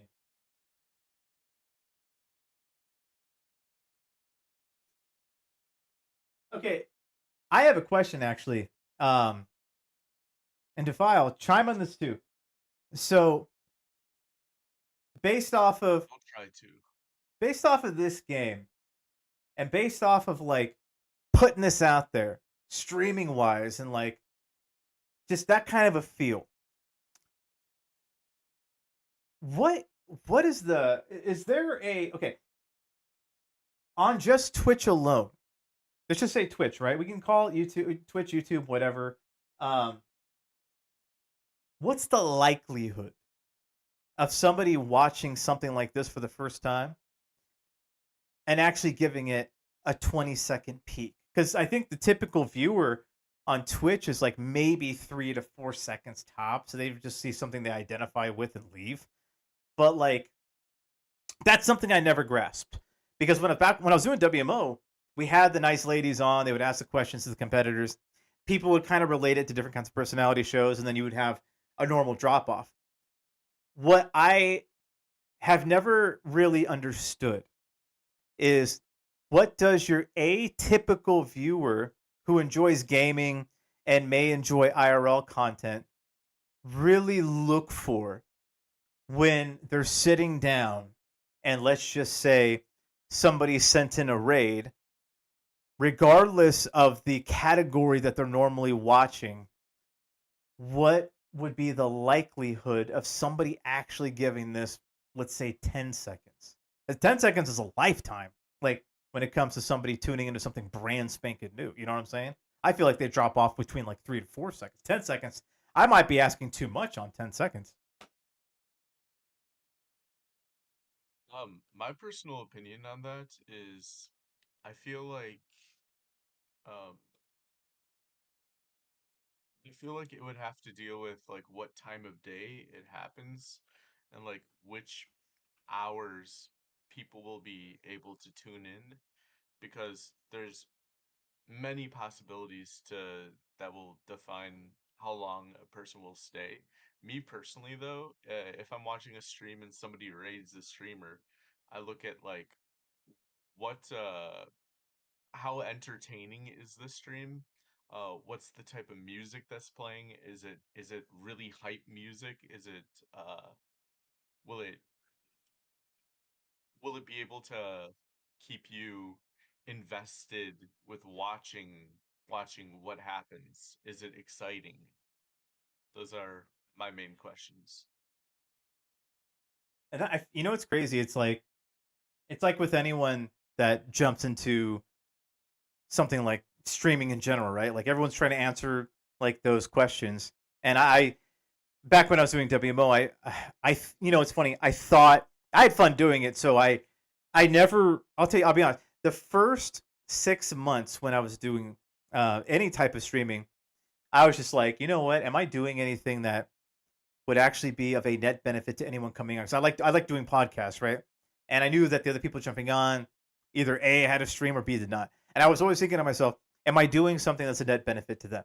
Like, are they able to get any kind of viewership? Because I didn't have like, back then, like it's almost like I am right now because I've been away for so long. I would sit on maybe 8 to 12. And I was wondering, like, are they getting a net benefit from this? Like the people being on. So I was thinking to myself, what could I bring and do to make it fun? You know what I mean? So like that's when I was messing around with shows and stuff like that. And I stopped thinking about like numbers of viewership like I would say probably about a year into doing WMO. I would say I just had fun doing it because I just loved the pro wrestling aspect of that personality show, and I just enjoyed it and had fun. There was only one question I always had to myself was it fun for the people that were a part of it? And then I always got told you got to make it fun for people watching it. And I thought I did. And there was people that would message me and say, "Yeah, it was really fun to watch." Then there was some people that are like, "I did not understand what I was watching," and that's the gap. I think we all, if we're doing something like this, streaming wise, whatever we're trying to figure out, right? And I think with this, because I feel like I'm going back to a WMO kind of thing where I'm doing something brand new, but I'm trying to keep it as like easy to understand as possible. Like when you watch it, it's like I get it. I don't get all of it, but I get it. Like with football, I don't know the ins and the outs of football, but while I'm watching it, I know that the people with that pigskin, the football, they're just trying to get to the opposite side of the field. With you know what I mean? Like bare bones. They're just trying to get there for a touchdown. They're trying to score a point there. So with something like this, I feel like somebody watching it for the first time would try to relate it to something that they may have enjoyed already. That's why I liked the gaming aspect, but it's crazy because we're doing educational content for the game leading up to it, but it's just what happens on strike day, right? Like we're doing all kinds of camera work and whatnot, but the fun adrenaline like question that I'm trying to answer to hopefully answer on that day is what does the overall feel of it come off as for the people there and the players and the people watching on stream. What's up, C-Town Siege? What's up, Pog Almighty? Yeah, we're talking about Strike Ball, and this is going to be an actual indoor arena event next year. Today, me and Inu shot the Strike Ball and the Strike Net to show just the generals of the game and like some of the skill involved in it. Which me and him, he made shots. He made some shots. Me, I made no shots. Like, and that's basically what that guy is over there. Is that's the Strike Net. We were just chucking the Strike Ball in. That's just one aspect of the game, but there's so much to this game, and yeah, I think Strike Day is going to be awesome. It's going to be great, especially for anyone who comes into play or gets involved. Let's see, Best Beer Man. Making it fun for those doing it means you'll always have someone to want to do it. Making it fun for people to watch ensures you will always be able to do it. That's the question. That right there actually is the question I'm trying to answer. And I feel like the only time I'll be able to answer it is when Strike Day comes and it's all done. You know what I mean? Like when we chop up the footage and everything. It's like with anything, right? You can plan every little thing to a T, but when things get rolling, it's like you can't. You can try to guide the train, right? But that train's gonna leave its station and it's just gonna go, and you're like, whew. Could 1 year's worth of work make the train stay? And that's the beauty of it, is like with everyone getting involved with like just this, I feel like something like this only works when I have people like you here, everyone who just shoots their ideas, asks the questions, criticizes, brings up great options. That's the only time I've ever felt like things could leave the train station and stay on the road. And that's exactly what I did with WMO was I had one idea of it and then we flipped it, and then for the better part of a year it was just people, shooting out ideas, it coming together to become a package deal where it's like people could essentially play this on their own streams, and they did. They did it for practice. So this could be set up at home easily. You know what I'm saying? Like the net that we use at the field, you definitely can do. That's the beauty of it. Let's see. Vesperman says, I think you've got it, man. See, I think you've got it, man. This seems to go both ways. And those, yeah, it does. I want to say yes, but I feel like if it's like with anything, right? Like I'm pretty sure you would agree, Digitophile. If you get too comfortable with something and you feel like you're finished, Absolutely. that's when things fall through. And it's just like, I love, like, for me, I've definitely done stuff in the past where I'm like, yeah, this is it. We're done. Like, this is totally done. And then it's just, you see like the little cracks here and there. For me, it's like, I feel like I seal those cracks when I expose the idea to more people. I feel like I expose it more. And it's just like, when people tell me like, hey, you got to fill that gap in. Log Almighty, you better believe I'm going to fill that gap in. Like, done. So, that's why I appreciate you guys being here so much. It's like, even if you guys missed this particular stream and like just shot me the idea based off of just whatever, that to me is gold. Like, I 1000% appreciate you guys being a part of this here live, because then I get to actually interact with you much quicker. And if you guys hop on the Discord and I drag it down, we could talk. But it's like, knowledge is such gold. And I've never understood people that like couldn't take criticism or anything like that. Like a different opinion. You know what I mean? Like with like Freak Show Drew, friend of mine, known him for many, many years. He fired off some amazing questions. More than happy to answer those. More than happy to look at certain things too. And like, badass. Gold. You know what I mean? Like, ideas. And I love it. I love it. That's why, like, when I was telling Blunt and Tribute and all them, like, we have a base game here, but there was guys giving me all kinds of game modes. Like, Defile, you gave me a game mode. And I would love to have, like, at that event on Strike Day, we have, like, the base game. And then if people want to try a game mode, we got it. Like, hey, here's a game mode you guys can play. Give it a shot. Let us know what you think. So badass. And, like, there's a zombie mode out there. Badass. I also have like I don't know if I went about this one, but I also have like a game mode for like if like a Halloween type of event would happen that like it would have to be like next Halloween or something or whatever. But i- I'll send you that in the DMs. But what I'm also excited for is like the drones that are gonna be there, like what Jester has in mind. Like that is gonna be definitely it'll definitely bring the audience in, and like the different perspectives of like the things on top of the helmets. Like that for sure will sorry. That for sure will bring viewers in by seeing like the first person perspective of like the different strikers. I agree. And like that can, and again, Freak Show Drew, I just thought, man, brother, appreciate you. Like, this is the stuff that I love. Like, I love, like, because if someone's not sending you a message in regards to what you enjoy, they don't care. You know what I'm saying? Like, I love that. That's why I loved WMO so much, because first off, I just enjoyed the pro wrestling personality aspect of it.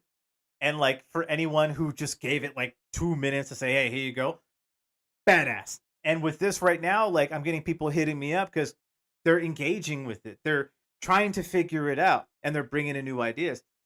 And even when on the production side, like what you're talking about, like Jester with the drone footage above the field to show like these green neon bullets flying everywhere with everything so lit up between the LED inflatables and the lights shooting across the field. Man, it's insane. Like we're not like that arena is going to be lit up, but not in the way that you're thinking. Like you're probably thinking it. It's not going to be like your standard like atypical arena where it's like, oh, here's your regular lights and here's some cool, blue lights here. No. We're doing the dim light feel because the people that are there may not understand what the feel is supposed to be watching it, right? Like the people that are there. But next event, I guarantee you, we're going to have people in those bleachers cosplaying Cyberpunk, getting all lit up, maybe getting some neon signs that says like something really cool or whatever, strike ball, whatever. They're going to get a part of the strike ball culture because the whole point is like futuristic Cyberpunk. That's the whole point. That's why it's called Neon Strike League. So like seeing all that, it's like a full on neon culture. And that's what makes it super badass. Like I would love to see a strike day scenario where people enjoy playing the game and they enjoy cosplaying. Give me it. Give me all of that. Give me an amazing cosplay day where maybe you enjoy watching a little bit, but you want to come in dressed up Cyberpunk. Enjoy. Let's go. It looks amazing on camera and it fits the bill. Everything would just work. Let's see. C-Town C says, learning to fly a drone right now myself. Such a fun thing. That's something Inu's actually going to be picking up here pretty soon. He wanted to get into the whole like drone camera style footage, and I've looked up a couple YouTubes of it too. So badass. Like there is a camera. He's a part of the armory portion of the Discord. He's helping develop a lot of the guns. He does amazing 3D printing, and he's going to help out with the grenade launchers in the future. Super badass. There's a camera. It's called RunCam, and it is super badass. I'll give you the link for it. You could put that on the drones, the gun. You could put it on anything, and the quality is so much better than a GoPro. So much better. So worth every penny. If you want to get the photo footage with that drone, it is the way to go. So I'll give you the link to that too. Let's see. Oh, I have drones. I don't want them. You don't want them? Wait, hold on, Drew. What drones do you have? Because if you got like actual drones, send me a link to the types you have. Yeah, I mean, if I can make it work with this, I'll hit you up. Like I'll literally hit you up for that. If they work and they fly, for sure. Like we need all kinds of drone footage for this. Even though the event's like, later in 2025, could be earlier depending on scenarios. Shit, I mean, we have no problems collecting stuff now to get fully prepared for like Strike Day. Like, oh my god, hell yeah. C-Town says, I'm flying a DG Mini 2 right now, but looking at getting a VOD 2. He says, I have basic starter one and more advanced one. Yeah, if you don't want to keep those things, shoot me a link on what those are, and like I'll check it out. Yeah. I mean, only if you don't want them. That's the thing. Like, I don't know if you have a need for the drones, whatever. For sure, for us, we do. Because it's going to be more than just one drone. Like, we're going to need, like, separate kinds of drones, kind of checking out different things. And we're probably going to have two anyway to rotate. Who knows on battery life, right? But again, I'm brand new coming into drones, so it's going to be something really badass for us to have. Let's see. Wait, what is the quadcopter?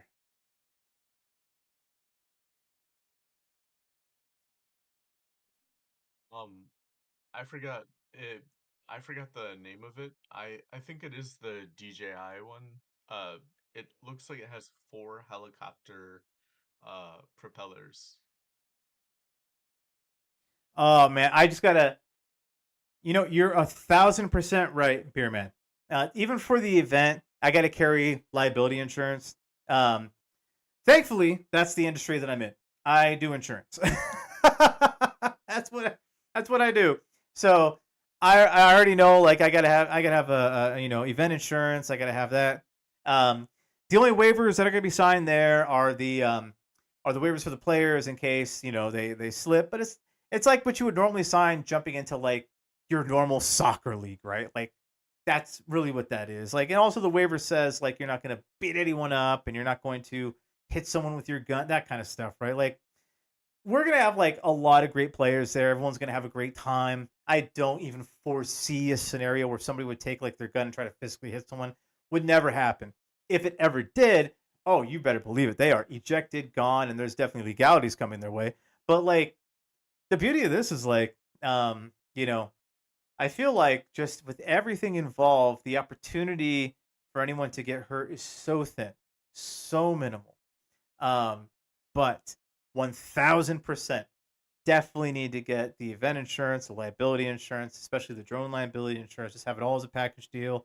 Um, and that's why like it's gonna be so meticulous to look at the kind of drones that are coming in and see the kind of battery life, and then we're definitely practicing the drone flying. Like it's not gonna be day one where it's like, hey, strike day, we're gonna practice the drones. No, it's like we're going to be on par with like everything that we need way before then. Because I don't like planning for stuff last second. That's why this thing is like months and months and months and months out, right? Like we're doing every Saturday streams where it's like, yo, so here's a part of the game. Here's how it looks. What do you guys think type situation? You know what I mean? So you guys are all a part of this development of this whole new sport and everything that we're doing. So it's like when strike day hits, every bit of you, every part of you can say that you were a part of this. There's no question. It's absolute facts, absolute truth. So like that's the beauty of it. Um, okay, so see, but I was thinking more along the same lines of the waiver you sign when you buy a ticket as something like a motorsport event. They automatically include a death and injury waiver due to the yeah, 1000%. That it would all be a part of that same like waiver scenario. Um, and even in the indoor arena, both indoor arenas we've looked at, they have like the protective shield in front, where it's like what you would normally see on the hockey side of stuff, where it has like that, plastic kind of like cover, and then it has like the barrier right there too. So there's a lot blocking. The drone in of itself would probably just hover over the field.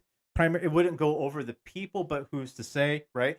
But like, no, for sure, everyone would have to sign that form, and they would be notified that they'd be on camera, right? Because they'd have to sign something saying, "Hey, you will be on camera.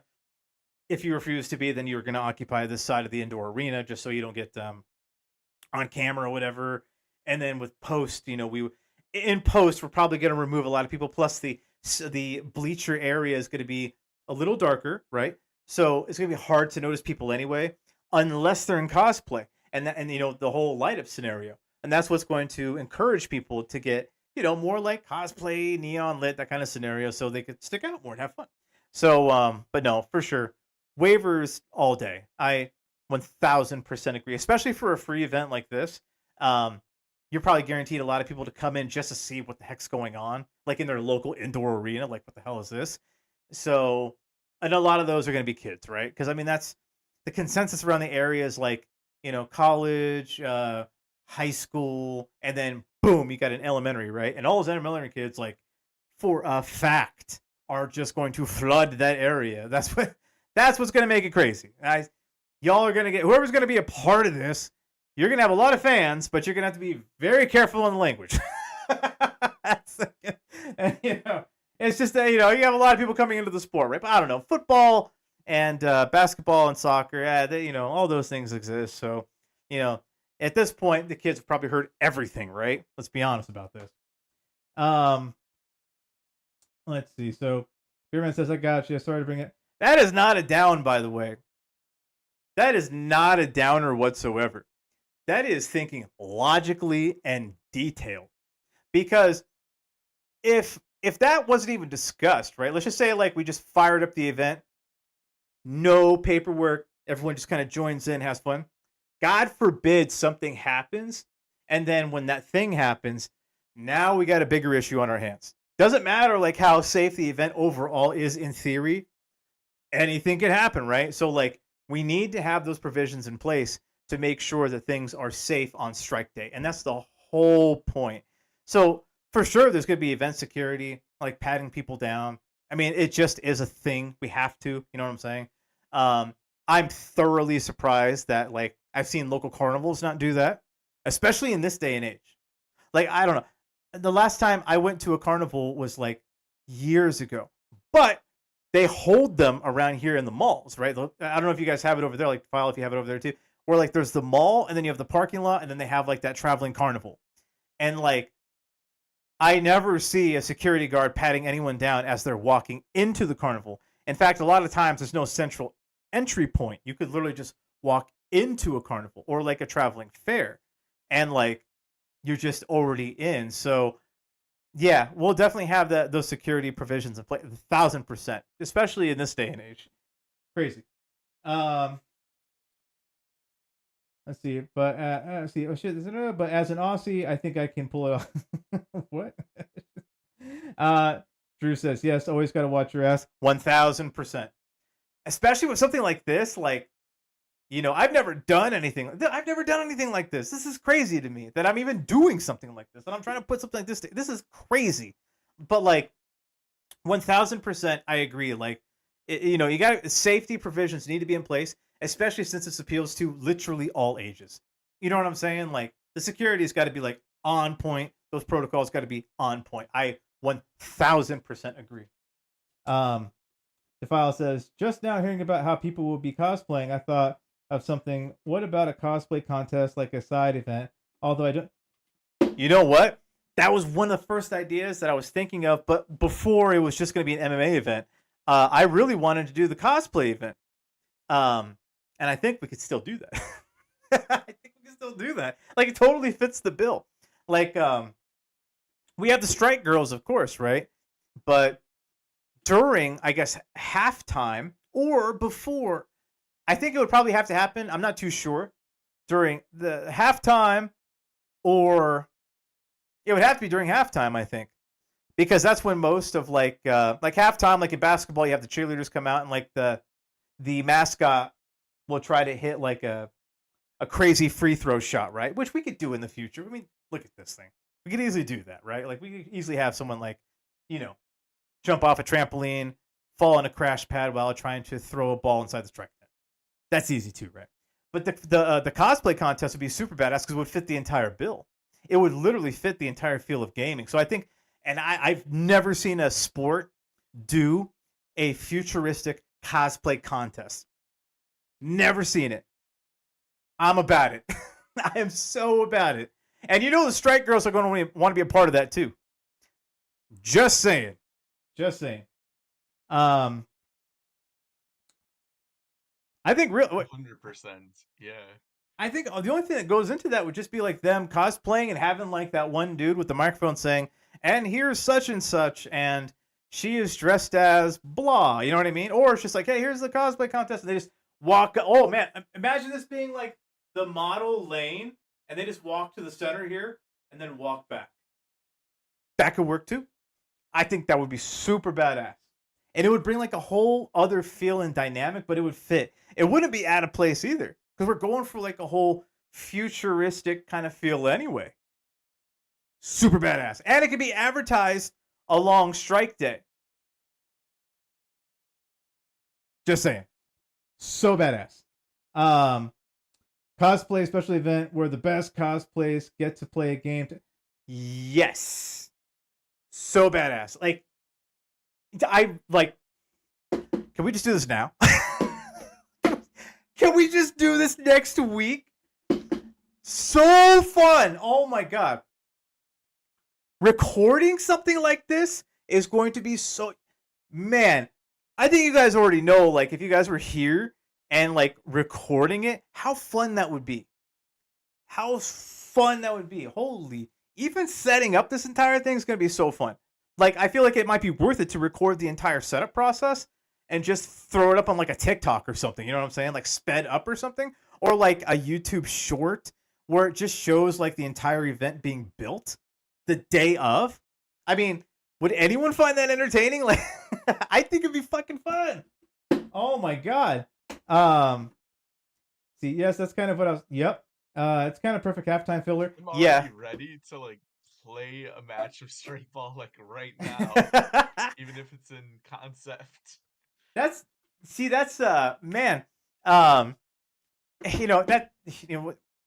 was just throwing the ball today, like, I just kind of like felt like I felt like how the game would feel a little bit. You know what I'm saying? Just kind of throwing it.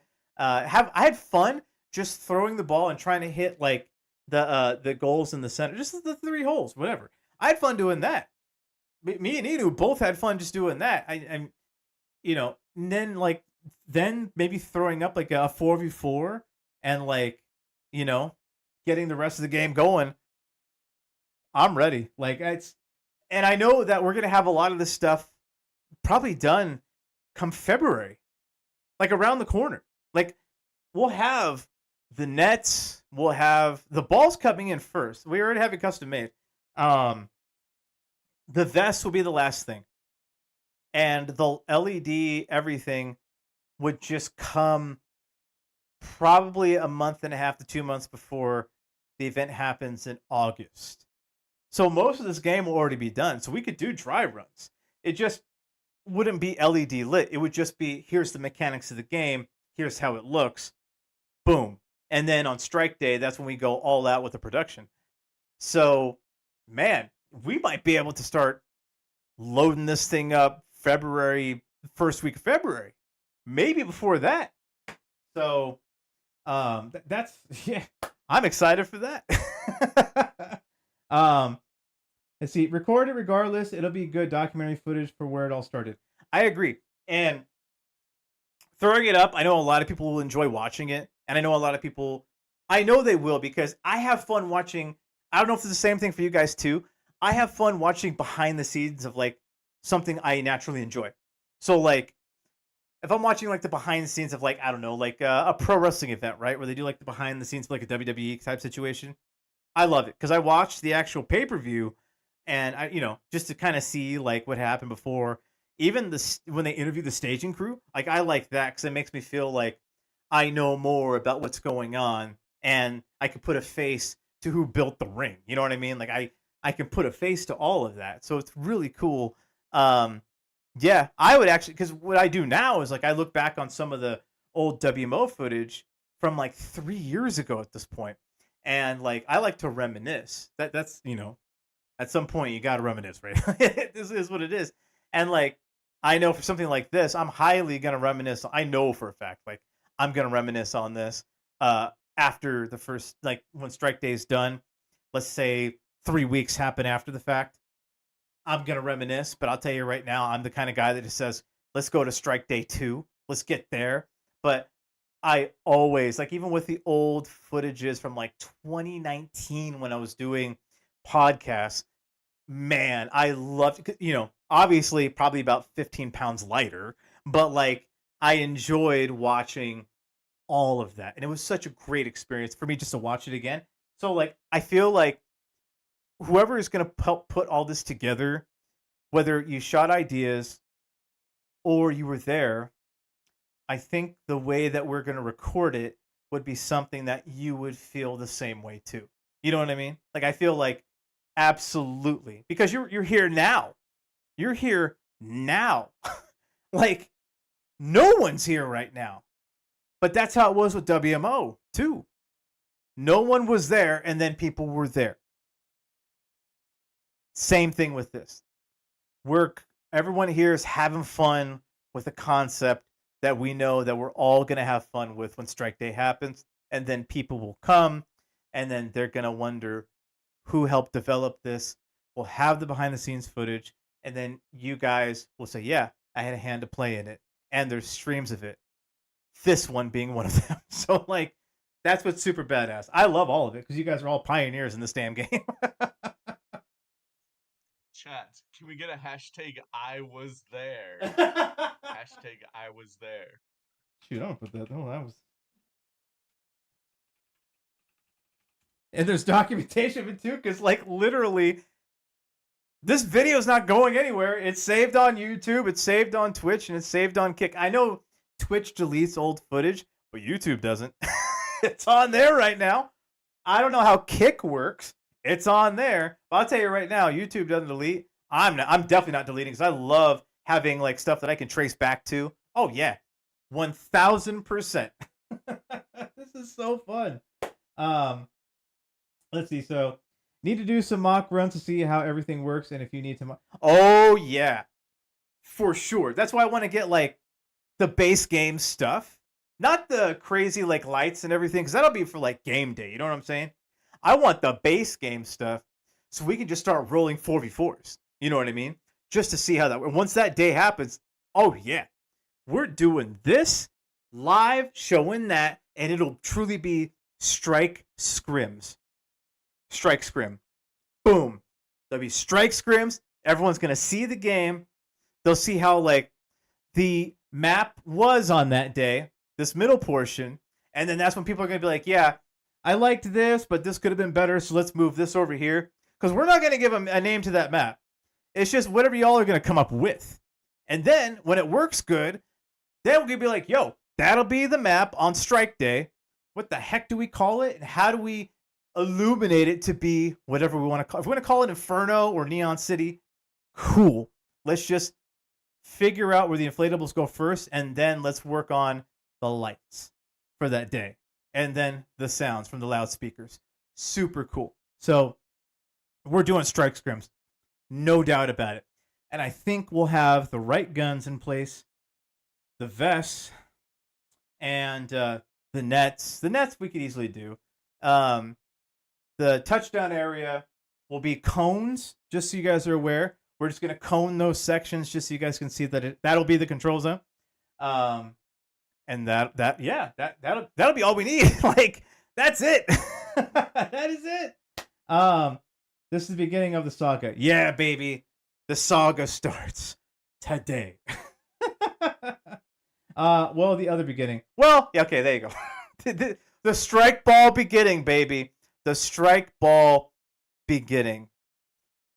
Woo! Oh man, this is awesome. This is awesome. But again, I just want to say thank. Oh, hold on, let me check really quick. What is this? Bingo. Okay. Guys, I just want to say thank you again for joining me on this crazy tirade that is what the heck I'm doing right now.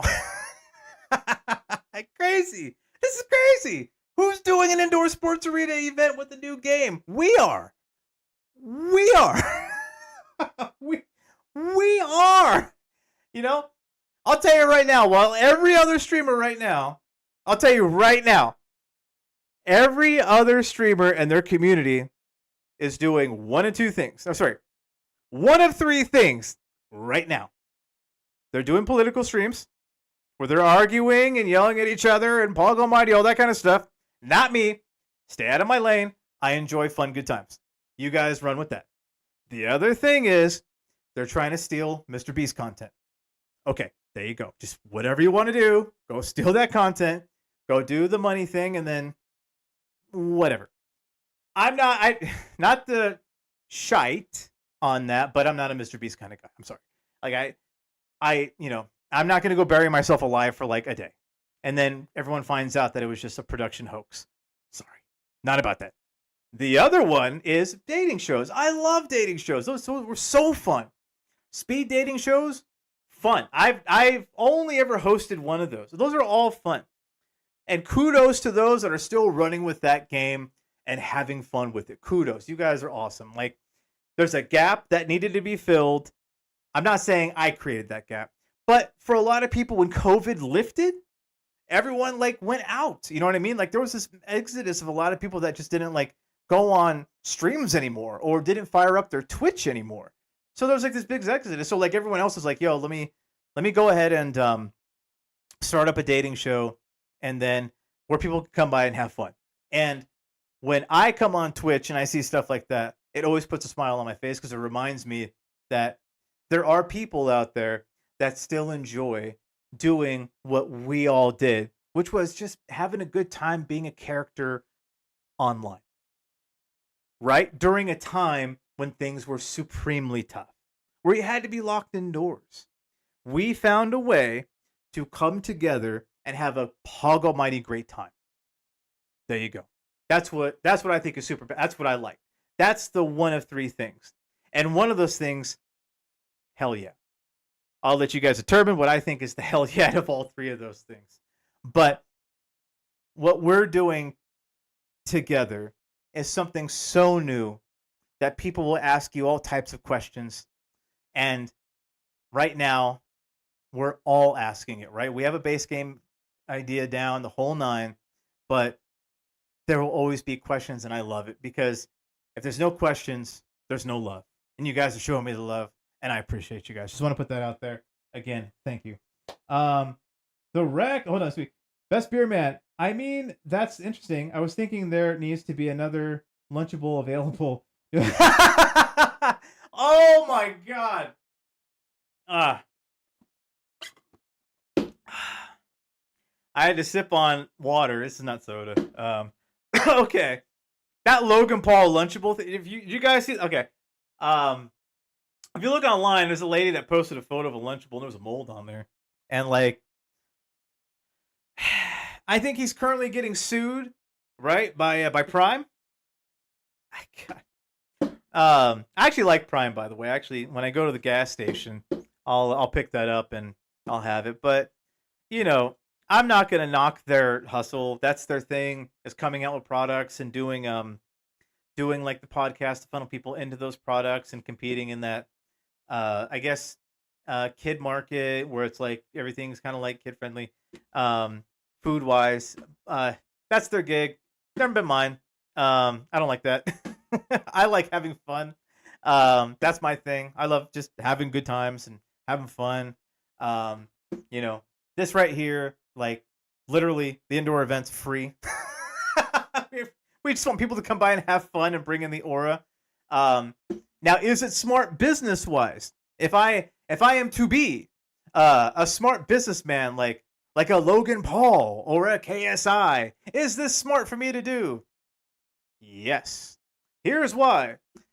When people understand your product, when people understand what it is, when people want to get involved with it, then that's when they put in their time. Time is the most valuable asset, baby. And I feel like a lot of people that are streamers out there don't realize what they're receiving. All they're looking for is the quick $5, the quick $10, the quick whatever to make money. I think what a lot of them forgot was the amount of time that somebody is giving to them. And that is a invaluable asset, because that is, how do you put a dollar amount on somebody's time when they're naturally there? You know what I'm saying? So like, that's how I view it. And that's why that's why I throw some small digs here and there about the Mr. Beast thing, because based off of what the other people were saying, right? It just doesn't feel organic. You know, doesn't feel organic. So I put it out there like this: you guys are awesome. You guys are having fun with this. You guys are giving me questions, the whole nine, and you guys have done it when I was doing the other thing. That's why I look at you guys like, yeah, fucking awesome. This is what it is, man. Let's see. I just thought of another customizable idea. I will DM. Dude, Defile, I'm down. Like, again, any ideas you got, brother, please send it to me. Freak Show says, drink Prime, drink Prime, drink Prime. Man, whenever I would drink Prime, less than 10 minutes, I'd be trying to find the nearest restroom. Putting that out there. I didn't have that issue with water or Red Bull, yeah. Coffee, yeah, kind of. Prime? That coconut water was killing me, dude. I think it's like maybe 10% coconut water. I don't think it's actually it's not an energy drink. They call it a hydration drink because I think they were getting sued or something. I have no idea. I drank it once and thought it was gross. Yeah, well, it depends on the flavor, right? The one that got me was the I think it might have been the Freeze Pop. I think it was that one. It was that, or it was the one that was green and black. It's like a neon one or something like that. But the taste is pretty good. But after you drink them all, they all kind of have like that same coconut water taste. Does that make any sense? I don't know if you guys have had Prime like that, but it tastes like coconut water. Best Rumor says, "Fuck me, Sock Gather." My already high respect, bros, for you. That is the best way to look at it, at least that I've ever heard. I appreciate that, man. To be fair, you guys are reciprocating that to me. Like, look at it this way. Defile, you're here on Discord with me. You've pitched me ideas. You genuinely love what we're trying to do here. You're having fun with it. Absolutely. That's what I'm saying. Like, 100%. you, like, you're having fun, and like, you're giving me ideas, and you're not even asking for anything in return. You're just like, hey, here you go, and you're having fun, dude. That's the whole point. Best beer band. You've always done that too. Back in the podcast days, you would always sit in those whereby calls. Wait, hold on. Let's go in order, right? Appear in. Everyone remembers that. Whereby, and then Zoom, and then the Discord calls. You'd always give your time. You'd always like say what's up. You'd always have a conversation, make people feel better. Dude, what? You didn't ask for money. You just simply did it. Like, what? Freak Show Drew. Drew's the same way too. I've known Drew for a very long time. Very long time. And Drew, no matter what, didn't matter the scenario that man was in. He's been through a shit ton. He'll be the first one to tell you he's been through a shit ton. I won't say it. He'll be the one to tell you. He's been through a lot. But he always gave you his time. He always gave you his time. So, again, appreciate you, brother. Appreciate you. Prime is almost all artificial except for the... Yeah! Because it says on the bottle 10% coconut water. Like, what the hell else? Like, are you trying to mimic Red Bull without the actual, like, energy factor? Like, it's they had to rename it hydration drink. What? Absolutely, I'm gone with it. It's just, I don't know. I'm an ass, but a loyal ass. There's a lot of jokes I can follow with that, Drew. You know that, right? I'm done. Anyway, guys, I appreciate you all, and I know it's getting late. We're running. This is the longest I've had a stream for. It's 2 hours and 30 minutes. My joke back in the day, by the way, was I'm only good for an hour and then get rid of me. Like, that was the whole joke, because I would always try to end everything within an hour. That was the whole thing. Nice running joke, and I kept that. Running for as long as I could. But Beerman says, despite the fact you have one, I've never found you to be a... Get it. All right, guys. Again, I appreciate y'all. I appreciate everyone that was a part of this, and I appreciate everyone that is tuned in, that, just want to check this thing out and see what the heck I'm doing, and see what the heck that we're all doing. And if you guys want to be a part of it, then you're going to be a part of the What the Heck crew. That's basically what it is. Like, what the heck are you doing? Well, this is the heck. So, yeah, if you're not already there, hop on the Discord, yell at me, DM, have fun. I'll be here again Saturday. I'll try to bring some new footage of, like, new things that we're doing.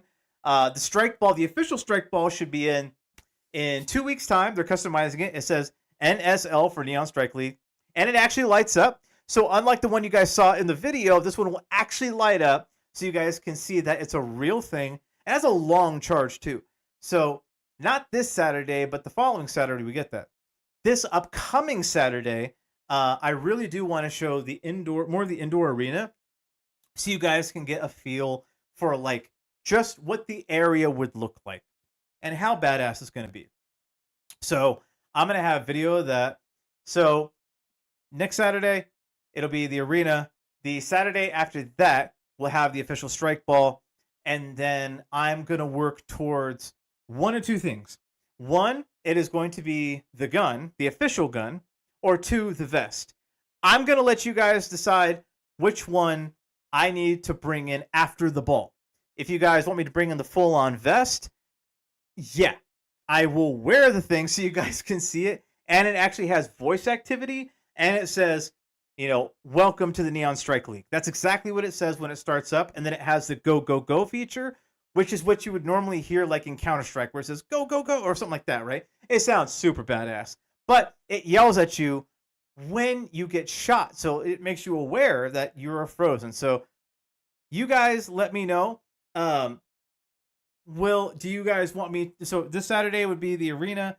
After that would be the ball. What's coming after that? Let me know if you guys want me to do the vest or the gun. Both are pretty badass. Choose. So I'll try. It'll take them time to get either one. The vest might be quicker. Sorry, I take it back. The gun will be quicker, but the vest may take a little bit because right now they're in the customization stages. But if I let either one know now, I can make that deadline. So just let me know which one you guys would like to see. It is going to be super fun. I guarantee that. And although this is not the official gun, it's definitely something we will use to practice to shoot the vest. And again, that's a gel blaster. If you guys couldn't already tell. So gel blaster. So anyway, do you guys want the official gel blaster gun or the vest? Let me know. Again, I appreciate you guys. Thank you so much. Again, DJ Defile, Tribute 17, Father Tech, Shonky, Best Beer Man, Al, Freak Show Drew, Lexicon, Space Cadet Kush. There's a lot of people that that came on by. Trixis, all you guys are badass. Thank you again. I will be live next week on Saturday. I'm going to take more video footage of the indoor arena so you guys know exactly what we're coming into. Leading up to the big Strike Day event, it's my very first event that I'm hosting ever in an arena. So, like, I want you guys to feel all of this, just so you guys know exactly what's going on. I want you guys a part of it so that way you guys can say, yep, I helped set up that game in that arena. And who else can say that? Who else can say that? So, again, appreciate you guys. Saga is going to show his small gun.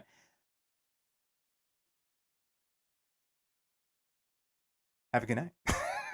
Oh my god. What? Al would come in and say that. All right. Oh god. All right. You guys have a good night. I appreciate y'all. I'll see you next week on Saturday. Again, Big ups to everybody involved, and catch you in the control zone. that sounded a hell of a lot better than what I could have said. That's how you do it. That's why he's called DJ Defile, baby. That's why. All right. Have a good night, guys. I'll end it with the really hilarious video footage of me and Inu trying to score the strike ball inside the strike net. Have a good night, guys. Thank you again.